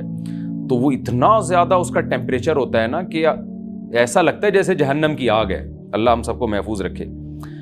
تو میں کبھی کبھار جب یہ آیت پڑھتا ہوں تو میں سوچتا ہوں کہ کتنا بڑی مقدار میں حضرت ذوالقرنین نے کہاں کہاں سے تانبا جمع کیا ہوگا، پھر اس کو کیسے اس زمانے میں جو صدیوں پرانی بات ہے، جب ٹیکنالوجی نے اتنی ترقی نہیں کی تھی، اس کا تو عشر اشیر بھی نہیں تھا، لیکن کیسے اس کو پگھلایا ہوگا انہوں نے، حضرت ذوالقرنین نے. تو وہ کسی دیگڑے میں جناب اتنا زیادہ، پھر دیگ کہاں سے لائے ہوں گے، وہ دیگ تو خود پگھل جائے گی. اس کے لیے مخصوص قسم کی ایک کوئی میٹل ہوتا ہے کہ اس کا ٹیمپریچر اور تانبے کا ٹیمپریچر میں فرق ہوتا ہے، کہ تانبا جس ٹیمپریچر پہ پگھلے گا تو اس دھات کو، تانبے کو جس دیگ میں ڈالا جائے وہ اس ٹیمپریچر پہ نہ پگھلتا ہو، یا کوئی پتھر کی دیگ ہوگی، جو بھی ہوگا. لیکن بہرحال یہ ساری چیزیں محیر العقول ہیں. تو حضرت ذوالقرنین نے پہلے سے بہت بڑی مقدار میں تانبے کو پگھلا کے رکھا ہوا تھا. اب انہوں نے کہا کہ آتونی افرغ علیہ قطرہ، قطر کہتے ہیں تانبے کو. اب یہ جو ہے دو مجھے یہ، میں اب ان پلیٹوں کے اوپر جو گرمی سے جو پگھل رہی ہیں نا، ان کے اوپر تانبا ڈال دوں گا. یعنی تانبا ڈالنے کا مقصد کیا تھا کہ دونوں پلیٹوں کے درمیان جو خلا ہے وہ پر ہو جائے، اور پلیٹوں کو پگھلانے کا مقصد یہ تھا کہ پلیٹیں اور تانبا آپس میں مکس ہو جائیں، یعنی ایک یکجان ہو جائیں وہ، کیونکہ جب ایک چیز گرم کر کے دوسری گرم چیز کے ساتھ ملائی جاتی ہے نا تو وہ اس کے اجزاء ایک دوسرے میں داخل ہو جاتے ہیں اور وہ بالکل یکجان ہو جاتا ہے۔ تو آتونی افری علیہ قطرہ، دو مجھے یہ تانبا، میں اس کے اوپر انڈیل دوں گا۔ تو وہ دیگیں تانبے کی پگھلا پگھلا کے پہاڑوں پہ چڑھایا گیا ان دیگوں کو، اور پھر وہ لوہے کی پلیٹوں کے بیچ میں جو خلا تھا نا، ان خلا میں وہ تانبے کا جو پگھلا ہوا تانبا تھا پانی کی شکل میں، اس پگھلے ہوئے تانبے کو ڈال دیا گیا، تو وہ یکجان ہو کر ایک بہت مضبوط آہنی دیوار بن گئی۔ فَمَسْطَاعُوا أَن يَظْهَرُوهُ، اب یاجوج ماجوج میں اس کی استطاعت نہیں رہی کہ اس پہ چڑھ سکیں۔ وَمَسْتَطَاعُوا لَهُ نَقْبًا، اور اس دیوار میں نقب کی استطاعت بھی نہیں رہی، کتنا لمبا سوراخ کریں گے اس کو کھود کے، یہ بھی ان کے لیے ممکن نہیں رہا۔ جب اتنا زبردست پروجیکٹ چند مہینوں میں یا چند سالوں میں مکمل ہوا یا چند دنوں میں، اس کی حقیقت اللہ ہی جانتا ہے، لیکن یہ بہت بڑا پروجیکٹ تھا، بہت ایک شاندار کام تھا جو شاید اس زمانے میں بہت مشکل ہو، تو اس زمانے میں آپ سوچیں کہ کتنا مشکل ہوگا۔ لیکن ذوالقرنین نے جب اس پروجیکٹ کو مکمل کیا، قال ھذا رحمۃ من ربی، وہی بات، تکبر نہیں کیا کہ میرا کمال ہے، دیکھا اور پھر شو بازی شروع کی، نا نا نا نا نا، ھذا رحمۃ من ربی، یہ میری رب کی طرف سے رحمت ہے۔ لیکن سلیمان علیہ السلام بھی یہی الفاظ تھے نا جب تخت سامنے آ گیا، ھذا من فضل ربی، یہ میرے رب کا فضل ہے۔ تو انبیاء اور نیک لوگ اللہ ان سے جب بھی کوئی عجیب کام لیتا ہے تو فوراً اللہ کی طرف نسبت کرتے ہیں، پھر وہ دنیا کی بے ثباتی بھی دکھاتے ہیں کہ انہی چیزوں میں پڑھ کے نہ رہ جانا۔ فوراً ذوالقرنین نے کیا کہا، فَإِذَا جَاءَ وَعْدُ رَبِّي، جب میرے رب کا وعدہ آئے گا نا، جَعَلَهُ دَكَّا، اللہ اس کو توڑ تاڑ دے گا۔ مطلب یہ دنیا کی ترقی ہے، یہ ہے فنا ہونے والی، دل لگانے کی چیز نہیں ہے۔ تو ایسا نہ ہو کہ اس سے دل لگانا شروع کر دو اور اسی میں بس کے رہ جاؤ اور اللہ کو بھول جاؤ اور اپنی ترقیوں پہ ناز کرنا شروع کر دو۔ فَإِذَا جَاءَ وَعْدُ رَبِّي، جب میرے رب کا وعدہ آئے گا، جَعَلَهُ دَكَّا، اسے توڑ تاڑ کے برابر کر دے گا۔ وَكَانَ وَعْدُ رَبِّي حَقًّا، اور میرے رب کا وعدہ سچا ہے۔ وعدے سے مراد کیا ہے؟ دونوں مراد ہو سکتے ہیں، یا تو قیامت مراد ہو سکتی ہے کہ قیامت میں سب چیزیں ہی ٹوٹ جائیں گی، یا جو احادیث میں آیا ہے کہ جب یاجوج ماجوج قرب قیامت میں ظاہر ہوں گے تو وہ دیوار ختم ہو جائے گی، یا تو وہ مراد ہے۔ وَتَرَكْنَا بَعْضَهُمْ يَوْمَئِذٍ يَمُوجُ فِي بَعْضٍ، اور ہم ان میں سے بعض کو، یعنی جو یاجوج ماجوج ہیں ان میں سے بعض کو، یومئذ، جس دن ایسا ہوگا، جس دن اللہ کا وعدہ آئے گا اور یہ دیوار ٹوٹے گی، یموج فی بعض، ہم ان کو ایسا کر دیں گے کہ یہ ایک دوسرے میں گھس رہے ہوں گے۔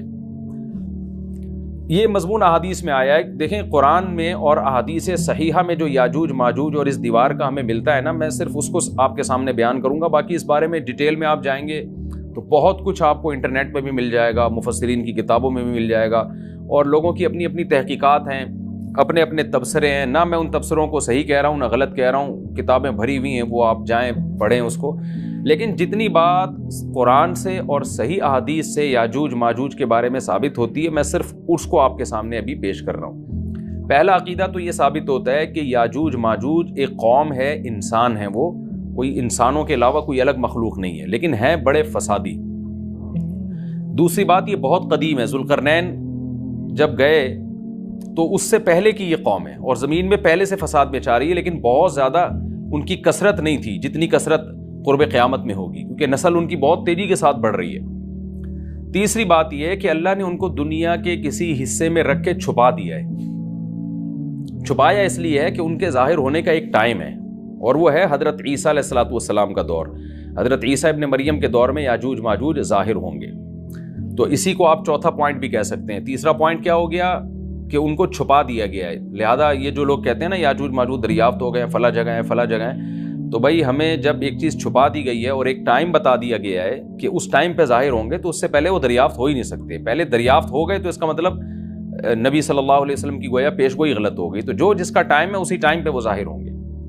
چوتھی بات میں نے جیسے بتائی کہ حضرت عیسیٰ علیہ السلام کے دور میں وہ ظاہر ہوں گے۔ پانچویں بات، صحیح حدیث سے یہ بات ثابت ہے کہ یاجوج ماجوج وہ جو دیوار بنی تھی اس کو چاٹتے رہتے ہیں، ختم کرتے ہیں۔ اب چاٹنا کا جو لفظ حدیث میں ہے اس سے مراد زبان سے چاٹنا بھی ہو سکتا ہے، اور یہ کنایا بھی ہو سکتا ہے کہ اس کو ختم کرنے کی کوشش میں لگے ہوئے ہیں۔ اور ایسے چاٹنا، جب ہم کوئی چیز چاٹتے ہیں نا تو بہت تھوڑی تھوڑی وہ ختم ہوتی ہے، تو اتنی موٹی اتنی بڑی دیوار ہے کہ وہ انہوں نے اپنی اسٹرگل اور اپنی محنت نہیں چھوڑی ہے، تو وہ دیوار کو کسی نہ کسی طریقے سے گھسائی میں اس کے لگی رہتے ہیں. تو زبان سے بھی چاٹنا ہو سکتا ہے اور کسی اور طریقے سے اس کو ختم کرنے کی کوشش بھی مراد ہو سکتی ہے.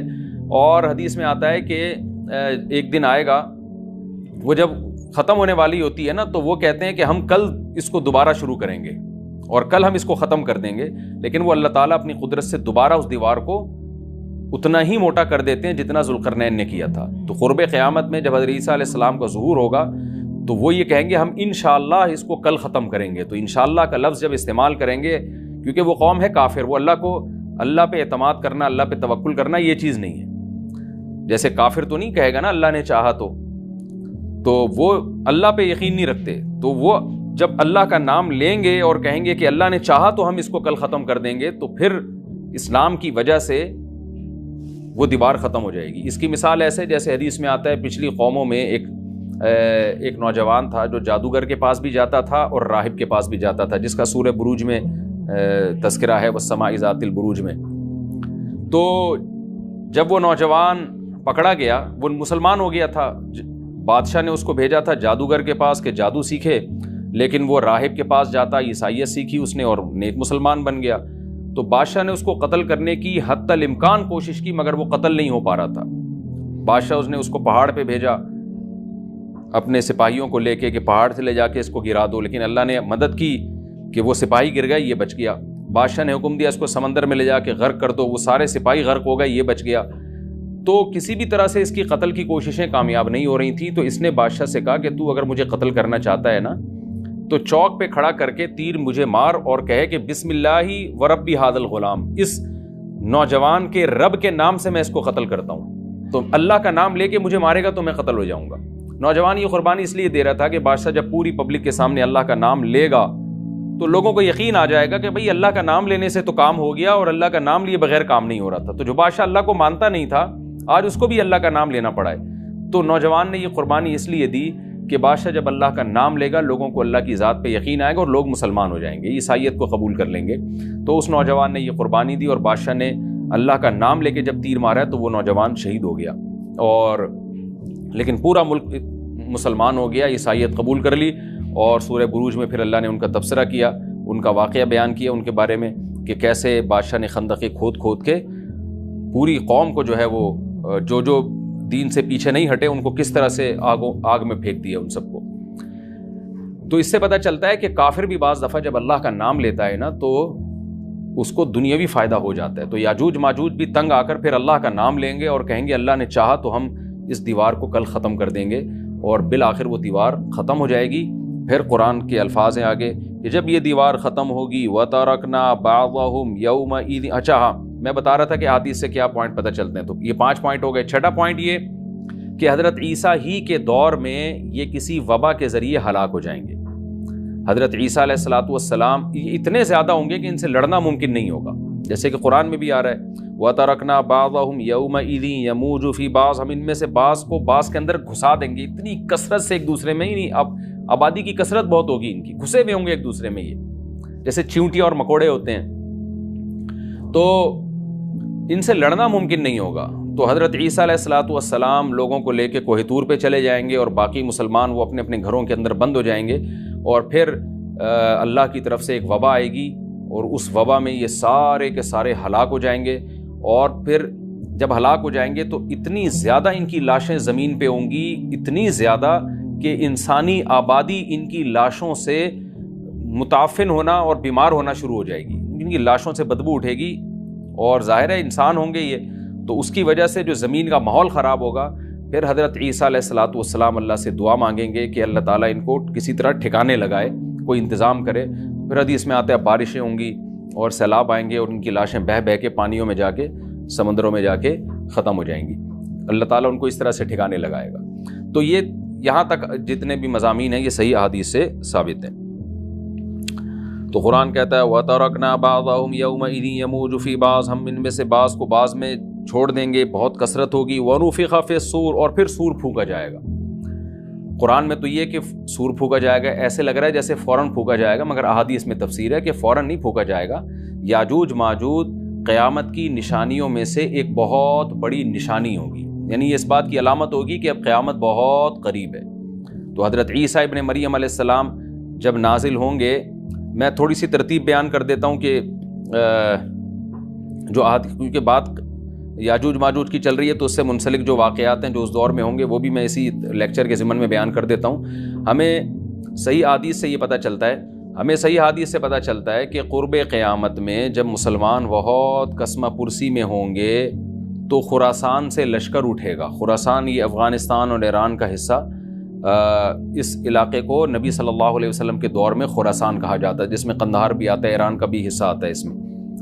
تو یہاں سے لشکر اٹھے گا، مجاہدین لڑیں گے بہت بڑی تعداد میں، دنیا میں جہاد ہوگا کہ مسلمان ظلم کی چکی میں پس کے تنگ آ چکے ہوں گے، اور لڑتے لڑتے حدیث میں آتا ہے اتنی بڑی بڑی لڑائیاں ہوں گی کہ 1/3 مسلمان شہید ہو جائیں گے اس میں، 1/3 مجاہدین جو لڑنے والے ہوں گے، اور 1/3 جو ہوں گے وہ میدان جنگ سے بھاگ جائیں گے، اور 1/3 کو اللہ فتح عطا فرمائے گا۔ تو جو 1/3 میدان جنگ سے بھاگ جائیں گے، نبی صلی اللہ علیہ وسلم نے فرمایا ان کی توبہ کبھی قبول نہیں ہوگی۔ جو 1/3 شہید ہو جائیں گے وہ افضل ترین شہداء ہوں گے اس وقت کے، اور 1/3 کو اللہ تعالیٰ غلبہ عطا فرمائیں گے۔ ایک واقعہ تو ہمیں قرب قیامت میں نبی صلی اللہ علیہ وسلم سے یہ ملتا ہے صحیح حدیث سے۔ دوسرا ہمیں یہ ملتا ہے کہ قرب قیامت ہی میں مسلمان قسمہ پرسی کا شکار ہوں گے، تو تلاش کریں گے حضرت مہدی کو، کیونکہ حضرت مہدی وہ شخصیت ہیں جن پہ تمام نیک لوگ جمع ہو جائیں گے اور وہ مسلمانوں کی میدان جنگ میں کمانڈ کریں گے، جہاد میں کمانڈ کریں گے۔ تو ان کو بیت اللہ میں تلاش کیا جائے گا، وہ رسول اللہ صلی اللہ علیہ وسلم کی اولاد میں ہوں گے، اور لوگ ان کو پہچان لیں گے، اہل اللہ پہچان کر ان کو اپنا امیر بنائیں گے، اور ان کی قیادت میں پھر لڑائی اور جہاد شروع ہوگا۔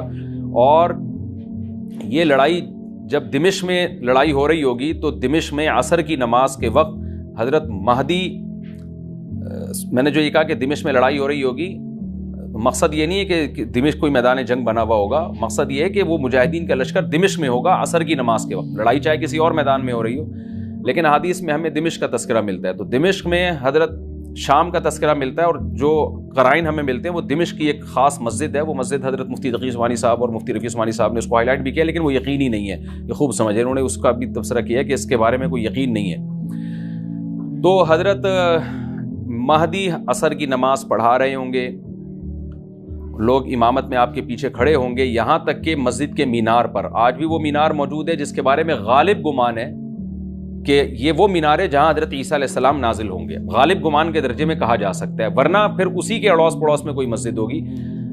میرا اگر شام جانا ہوا تو انشاءاللہ میں ارادہ ہے کہ میں ولاگ میں اس مسجد کا بھی تذکرہ کروں گا، اس جگہ کا بھی تذکرہ کروں گا، لیکن میں پہلے یہ بات بتا دوں کہ وہ 100% یقینی نہیں ہے، ایسا نہ ہو کہ اس مسجد کے مینار پہ چڑھ کے لوگ جو ہے وہ اس کے کوئی مینار کو ہی چاٹنا شروع کر دیں تبرک کے طور پہ۔ تو عصر کی نماز کا ٹائم ہوگا، حضرت عیسیٰ ابن مریم علیہ السلام فرشتوں کے کندھوں پہ ہاتھ رکھ کے نیچے اتریں گے نماز کے ٹائم پہ، یعنی آسمان سے مینار تک آئیں گے، اور پھر مینار سے آپ کے لیے سیڑھیاں لگائی جائیں گی، سیڑھیوں کے ذریعے مینار سے نیچے اتریں گے اور لوگ ان کو پہچان لیں گے۔ حضرت مہدی ان کو امامت کے لیے آگے کریں گے کہ آپ اللہ کے ایک پیغمبر ہیں، آپ نماز پڑھائیے، حضرت عیسیٰ علیہ السلام انہی کو آگے رکھیں گے، اور اس طرح کا مفہوم ہے حدیث میں کہ اللہ نے اس کام کے لیے آپ کو ہی منتخب کیا۔ کیا مطلب یہ امامت اس امت کا حق ہے؟ تو حضرت عیسیٰ ابن مریم علیہ السلام کا جو کام ہوگا وہ جہاد ہے، اور یہودیوں سے انتقام لینا، کیونکہ یہودیوں نے اپنے خیال میں حضرت عیسیٰ کو قتل کیا تھا، تو اللہ نے یہودیت ہی کے خاتمے کے لیے اور دجال کے خاتمے کے لیے عیسیٰ ابن مریم کو نازل کیا ہے۔ حضرت مہدی سے پہلے ہی دجال ظاہر ہو چکا ہوگا۔ دجال کے بارے میں حدیث میں آتا ہے کہ ہر پیغمبر نے اپنی امت کو دجال کے فتنے سے ڈرایا ہے۔ اچھا، یہ دجال ایک ایسی شخصیت ہے جس کا یہودی انتظار ہم سے زیادہ کر رہے ہیں، کیونکہ یہودی اس کو اپنے لیے نجات دہندہ سمجھتے ہیں، جبکہ حدیث میں آتا ہے کہ دجال کانا ہوگا اور اس کا خدائی کا دعویٰ ہوگا، اس کے پاس کچھ ایسی طاقتیں ہوں گی کہ مردے کو زندہ کر دے، زندہ کو مار دے، ایک طرف اس کے باغ ہوگا، ایک طرف اس کے آگ ہوگی، جو اس پر ایمان لائے گا اس کو باغ میں داخل کرے گا، اور جو اس پر ایمان نہیں لائے گا اس کو آگ میں داخل کرے گا۔ اور رسول اللہ صلی اللہ علیہ وسلم نے فرمایا اس کی جو آگ ہے حقیقت میں وہ جنت کا باغ ہوگا، اور اس کا جو باغ ہے حقیقت میں وہ جہنم کی آگ ہوگی۔ تو جو نبی کی باتوں پہ یقین کرتے ہیں وہ دجال کے فتنے سے محفوظ رہیں گے۔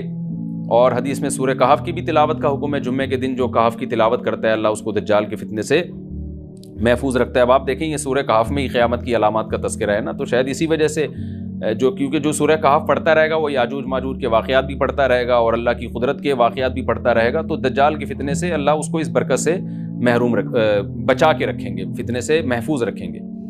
تو وہ ایسی طاقتیں دکھائے گا، بے وقوف لوگ اس پہ ایمان لے آئیں گے۔ حدیث میں آتا ہے کہ کاڑا کبھی بھی خدا نہیں ہو سکتا، یعنی اس کی تو ایک آنکھ ہوگی نہیں، لیکن بے وقوف لوگ اس کے یہ کچھ ظاہری کمالات دیکھیں گے، یہ نہیں دیکھیں گے کہ یہ تو شکل بھی اس کی اچھی نہیں ہے، یعنی خدا کم از کم جمال والا ہوتا ہے نا، یہ تو ہے بھی کانا، اور اس کے بڑا بڑا کافر بھی لکھا ہوا ہوگا واضح طور پر، جس سے پتہ چلے گا۔ لیکن احمق اور بیوقوف لوگ جیسے روحانی عامل کو کچھ شعبدے دیکھ کر ان پہ سے متاثر ہو جاتے ہیں نا، روحانی عاملوں کے شعبدے دیکھ کے، تو ایسے ہی دجال کے شعبدے دیکھ کے متاثر ہوں گے۔ تو بہت لوگوں کو، خلقت کو، بہت بڑی امت کو گمراہ کرے گا دجال، اہل اللہ کو اللہ تعالیٰ اس کے فتنے سے محفوظ رکھے گا۔ پھر حضرت عیسیٰ ابن مریم جب نازل ہوں گے تو وہ دجال کو قتل کریں گے۔ حدیث میں آتا ہے کہ نیزے کے ذریعے گھوڑے پہ بیٹھ کے قتل کریں گے۔ علماء نے اس حدیث کا دو مطلب بیان کیے ہیں کہ یا تو اس کا مطلب یہی ہے کہ واقعی گھوڑے پہ بیٹھیں گے، نیزہ استعمال کریں گے، اور زمین جو ہے وہ اتنی پہلے اس سے جنگیں ہو چکی ہوں گی کہ لوگ دوبارہ تلواروں گھوڑوں کی طرف آ جائیں گے۔ اس بات کا امکان ہے، ہر ملک ایٹمی طاقت بن چکا ہے، تو اگر یہ ایٹم بم سارے ملک آپس میں چلا دیں تو ہم دوبارہ گدے گھوڑوں والی زندگی پر آ جائیں گے، ٹیکنالوجی ساری تباہ و برباد ہو جائے گی، انسان کی ترقی۔ تو اس بات کا بھی امکان ہے کہ کوئی اس سے پہلے ہو سکتا ہے کوئی ایسی جنگ عظیم ہو کہ انسانیت دوبارہ پہاڑوں پتھروں کے دور میں آ جائے۔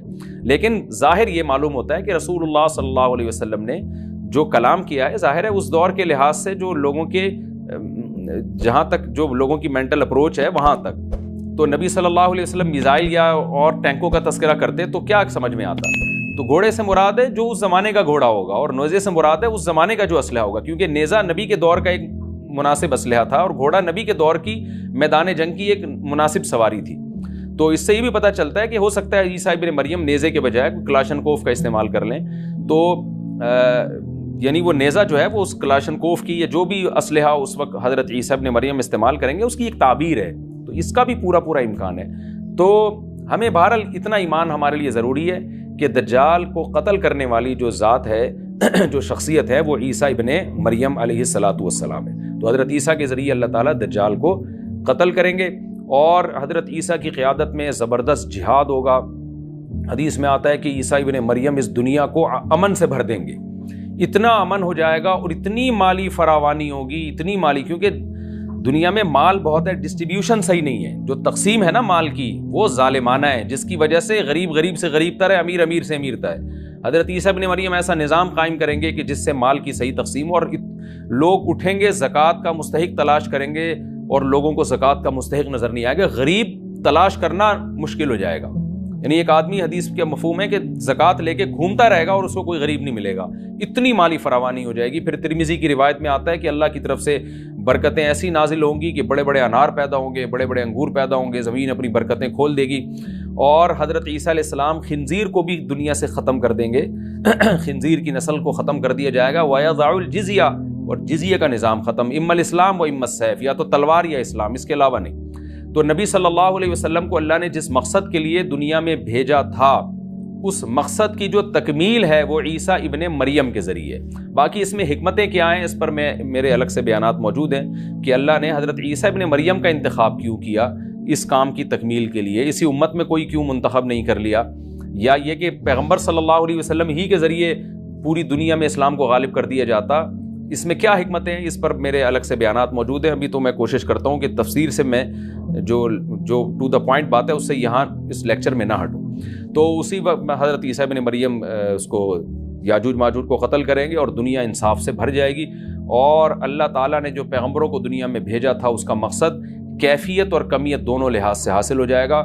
اس کے بعد پھر آہستہ آہستہ دنیا میں زوال شروع ہوگا، اور پھر جب پوری دنیا کے لوگ زوال کا شکار ہوتے ہوتے کفر کی طرف جائیں گے، گناہوں کی طرف، اور حدیث میں آتا ہے جب تک ایک شخص بھی اللہ کا نام لینے والا ہوگا اس دنیا پر قیامت نہیں آئے گی، یہاں تک کہ آخری شخص جب دنیا سے اٹھے گا جو اللہ کا نام لیا کرتا تھا، تو اس کے بعد اللہ تعالیٰ سور پھونکیں گے، جبریل کو حکم دیں گے سور پھونکنے کا، اور اس دنیا کو تباہ و برباد کر دیا جائے گا۔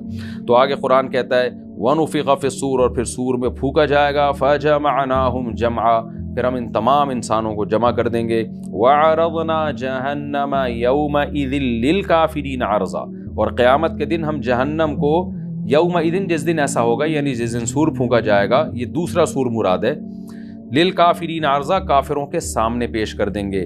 الذین کانت اعینہم فی غطاء عن ذکری، یہ وہ لوگ ہیں جن کی آنکھیں میری یاد سے پردے میں پڑی ہوئی تھیں، یعنی میری یاد کی چیزیں ان کو نظر ہی نہیں آتی تھیں، غفلت میں پڑی ہوئی تھیں جن کی آنکھیں. وَكَانُوا لَا يَسْتَطِيعُونَ السَّمْعَ، اور یہ سننے کی صلاحیت بھی نہیں رکھتے تھے، نہ حق بات سنتے تھے نہ حق دیکھتے تھے، بس اپنے خواہشات کی جو چیزیں ہیں وہ ان کو اچھی لگتی تھیں اور وہی ان کو سمجھ میں آتی تھیں. تو یہ ہمارا رکوع الحمدللہ کمپلیٹ ہو گیا. اس رکوع میں ہمیں بہت سارے اسباق ملتے ہیں، میں نمبر وار اس کو مختصراً بیان کر دیتا ہوں. پہلی بات تو یہ کہ دیکھیں اللہ تعالیٰ نے کیسے کیسے بادشاہ دنیا میں بھیجے ہیں اور کتنے پاورفل بادشاہ. حضرت ذوالقرنین کا نام ہی قرن والا، دو کناروں والا، زمین کے بہت بڑے حصے کو حضرت ذوالقرنین نے فتح کیا. اور اللہ کے نیک بندے کیسے اللہ کے راستے میں لڑتے رہے ہیں. تو یہ جو لوگ بیٹھ جاتے ہیں نا بس عبادت کرو اور لڑائی وڑائی اسلام میں ہے ہی نہیں، یہ دنیا میں کوئی بھی عقل مند اس نظریے کا حامی نہیں ہوگا. تو طاقت اور قوت کی اسلام میں بہت زیادہ اہمیت ہے. اس سے ہمیں یہ بھی پتہ چلتا ہے کہ اپنے ملک کی، خاص طور پر اسلامی ملک کی جو فوجی قوتیں ہیں، جو فوجی طاقتیں ہیں، ان کی ہمیں قدر کرنی چاہیے. کیونکہ اگر کوئی بھی ملک عسکری لحاظ سے کمزور ہو جائے، کیونکہ اللہ تعالیٰ تو جو عسکری لحاظ سے طاقتور قومیں تھیں اللہ نے ان کا کتنا تذکرہ کیا، ہاں وہ اللہ کے باغی نہ ہوں. تو اسلامی ملک میں کوئی بھی اسلامی کنٹری ہے، چاہے سعودی عرب ہے، چاہے پاکستان ہے، چاہے ترکی ہے، کوئی بھی اسلامی کنٹری ہے، اس کی فوج کی قدر کرنی چاہیے کیونکہ اسی کی وجہ سے ملک کا بارڈر محفوظ ہوتا ہے. اگر مسلمان عسکری لحاظ سے کمزور ہونا شروع ہو جائیں تو کافر ہمیں گاجر مولی کی طرح کاٹنا شروع کر دیں، اسلام دشمن قوتیں ہمیں کھا جائیں، ختم کر دیں ہمیں کھا کے. تو نیک قوتوں کو اپنی بقا کے لیے ہمیشہ سے ایک اسلحے کی اور طاقت کی ضرورت رہتی ہے. اس کی اہمیت اسلام میں بہت زیادہ ہے. موسیٰ علیہ الصلوۃ والسلام کے بعد کتنے بڑے بڑے جنگی کمانڈر پیدا ہوئے. ذوالقرنین کا اللہ نے کیسا تذکرہ کیا. ذوالقرنین کی عبادت کا کہیں بھی تذکرہ نہیں، حالانکہ وہ بڑے عبادت گزار بھی تھے. داؤد علیہ السلام کی عبادت کا تذکرہ بھی ہے، ان کی تلوار اور طاقت کا تذکرہ بھی ہے. تو اللہ تعالیٰ جہاں عبادت کا تذکرہ کرتے ہیں تو طاقت اور قوت کا بھی تذکرہ کرتے ہیں. اس سے عسکری لحاظ سے اپنے آپ کو مضبوط کرنے کی اہمیت کا ہمیں پتہ چلتا ہے کہ اسلام میں اس کی بڑی اہمیت ہے. کسی بھی اسلامی ملک کی فوج کا مورال کسی بھی لحاظ سے ڈاؤن نہیں ہونا چاہیے اور عسکری لحاظ سے وہ کسی بھی لحاظ سے کمزور نہیں ہونی چاہیے. اور اس کو چاہیے کہ اعدوا لهم ما استطعتم من قوہ پر عمل کرے، کہ قرآن کہہ رہا ہے روز بروز اپنی طاقت اور قوت میں اضافہ کرنے کی کوشش کرو. اس سے مسلم قوم کو کبھی بھی غافل نہیں ہونا چاہیے اور کوئی بھی ایسا کام جس سے مسلمان قوتیں اور طاقتیں کمزور ہونا شروع ہو جائیں، اس کام سے ہمیں بچنا چاہیے. دوسری بات ہمیں یہ پتہ چلی کہ اللہ تعالیٰ نے اہل اسلام کے ذمے پوری دنیا کی ذمہ داری لگائی ہے، کسی ایک ملک کی نہیں. جتنے بھی پیغمبر آئے ہیں جب وہ دنیا فتح کرنا شروع کی ہے تو کہیں رکے نہیں ہیں وہ کہ بھئی یہاں تک، اس سے آگے نہیں جانا. ان کی صلاحیت ہی ختم ہو گئی ہو، وسائل ہی ختم ہو گئے ہوں تو الگ بات ہے. تو پوری دنیا ہے جس میں اللہ کے دین کو غالب کرنا ہے. اب اس کا طریقہ کیا ہوگا؟ ظاہر ہے جو جس زمانے میں سوٹیبل طریقہ ہو وہ اختیار کیا جائے گا. تو حضرت ذوالقرنین پہلے انتہائی مشرق کی طرف گئے ہیں جہاں سورج نکلتا ہے، تو وہاں سے جہاں سے آبادی شروع ہو رہی ہے، اور ان کا خیال تھا کہ اب آگے آبادی نہیں ہے تو پھر جا کے اسٹاپ کیا ہے. مغرب میں بھی ایسے ہی، شمال میں بھی ایسے ہی. تو ہمیں جب دیکھتے ہیں کہ جب صحابہ کرام نے دنیا فتح کرنا شروع کی ہے تو ہمیں مسلمان کمانڈروں میں بھی ایسے واقعات ملتے ہیں کہ وہ علاقے فتح کرتے کرتے سمندر کے کنارے پہنچے اور انہوں نے سمندر کو دیکھ کے کہا کہ تیرے آگے بھی آبادی ہوتی نا تو ہم اللہ کا کلمہ وہاں بھی بلند کرتے. تو یہ دور تھا مسلمانوں کا، اور یہ عیسیٰ ابن مریم دوبارہ پھر وہی کریں گے، پوری دنیا کو فتح کریں گے. تو حضرت ذوالقرنین کے اس واقعے سے پتہ چلتا ہے کہ پوری دنیا کی ذمہ داری اللہ نے ہمیشہ سے اہل اللہ پہ لگائی ہے اور وہ پوری دنیا میں اللہ کے دین کو غالب کرنے کی کوشش میں ہمیشہ سے لگے رہے ہیں. تیسری بات ہمیں پتہ چلتی ہے کہ اسباب اور وسائل کی اہمیت. حضرت ذوالقرنین نے جب اتنا پہاڑوں کے بیچ میں اتنا یعنی لوہے کی پلیٹیں لگا کے تانبا پگھلا کے آہنی دیوار بنائی ہے تو خوش ہوئے ہیں. ھذا رحمت من ربی، یہ میرے رب کی رحمت ہے. تبھی تو اللہ کا شکر ادا کیا نا، خوشی پہ شکر ادا کیا جاتا ہے. تو اس سے یہ بھی پتہ چلتا ہے کہ سائنس اور ٹیکنالوجی، دیکھیں یہ کام ٹیکنالوجی کے بغیر ممکن نہیں تھا. تبھی تو اس قوم نے کہا نا ذوالقرنین سے کہ ہم پیسے آپ کو دیں گے، لیکن ہمارے پاس وہ وسائل نہیں ہیں، وہ ٹیکنالوجی نہیں ہے ہمارے پاس. اور بظاہر ایسا لگتا ہے کہ ان کے پاس لوہا بھی تھا، تانبا بھی تھا، کیونکہ حضرت ذوالقرنین اب یہ تو نہیں ہے نا کہ زمین کے مشرق کی طرف دوبارہ لوہا جمع کرنے گئے ہوں تو وہیں سے جو کچھ ہوگا نکالا ہوگا. تو وسائل اس قوم کے پاس تھے، ٹیکنالوجی نہیں تھی کہ اس لوہے کو اور اس تانبے کو پگھلا کے دونوں پہاڑوں کے بیچ میں پلیٹیں کیسے بنانی ہیں اور ان کو کیسے ان کے بیچ میں تانبا کر کے کہانی دیوار بنائی، یہ ٹیکنالوجی ان کے پاس نہیں تھی۔ تو اس سے ہمیں ٹیکنالوجی کی ویلیو کا بھی پتہ چلتا ہے۔ آج مسلمان اس میں بھی بہت پیچھے چلے جا رہے ہیں اور اس کو مذہب سمجھنا شروع کر دیا ہے، یہ بات بھی غلط ہے۔ حضرت ذوالقرنین نے اتنی طاقت اور قوت کا استعمال کیا اور اتنے زبردست طریقے سے اس وقت جو بھی اس سوٹیبل ٹیکنالوجی تھی اس کا استعمال کر کے دو پہاڑوں کے بیچ کے راستے کو بند کر دیا اور اس پہ خوشی منائی حضرت ذوالقرنین نے۔ یہ نہیں کہا کہ بھئی اس سے کچھ بھی نہیں ہوتا، اصل میں تو بس انسان کو چاہیے کہ وہ اللہ اللہ کیا کرے بیٹھ کے، اور یہ کیا اللہ سے بس مدد مانگو، اللہ ہی۔ یاجوج ماجوج کے بارے میں ان کو کہہ دیتے ہیں ذوالقرنین کہ تم سب رات کو تہجد میں اٹھ کے دعائیں مانگو، اللہ یاجوج ماجوج سے تمہیں بچا لے گا۔ نہ نہ نہ، حضرت ذوالقرنین نے کہا دعائیں بھی مانگو، یقیناً حکم دیا ہوگا دعائیں مانگنے کا، لیکن ہم پورے اسباب اور وسائل استعمال کریں گے، لوہے کی پلیٹیں بنائیں گے، تانبے کو پگھلائیں گے، اوپر چڑھائیں گے اور اس طرح سے پوری مضبوط دیوار بنائیں گے۔ آج مسلمان ہاتھ پہ ہاتھ رکھ کے بیٹھ گیا ہے اور وظیفوں میں اور جو ہے بس وہ چند صبح و شام کے وظیفے پڑھ کے وہ سمجھتا ہے کہ ساری دنیا کے سارے مسائل کا حل اس سے ہو جائے گا۔ ایسا نہیں ہے، آپ کو بہت زیادہ ترقی کرنی ہے، بہت زیادہ اسباب و وسائل میں آپ کو غیر مسلموں سے آگے نکلنا ہے۔ جیسے کہ قرون اولیٰ کا مسلمان نکلا تھا، تبھی اللہ نے اس کے لیے دنیا میں فتوحات کے دروازے کھولے تھے۔ تو اللہ ہمارے لیے فتوحات کے دروازے جبھی کھولے گا جب ہم عبادت کے ساتھ ساتھ سائنس اور ٹیکنالوجی کے میدان میں بھی آگے بڑھنے کی کوشش کریں، اور ہمیں قرب قیامت کی علامتیں بھی اس رکوع میں پتہ چلتی ہیں۔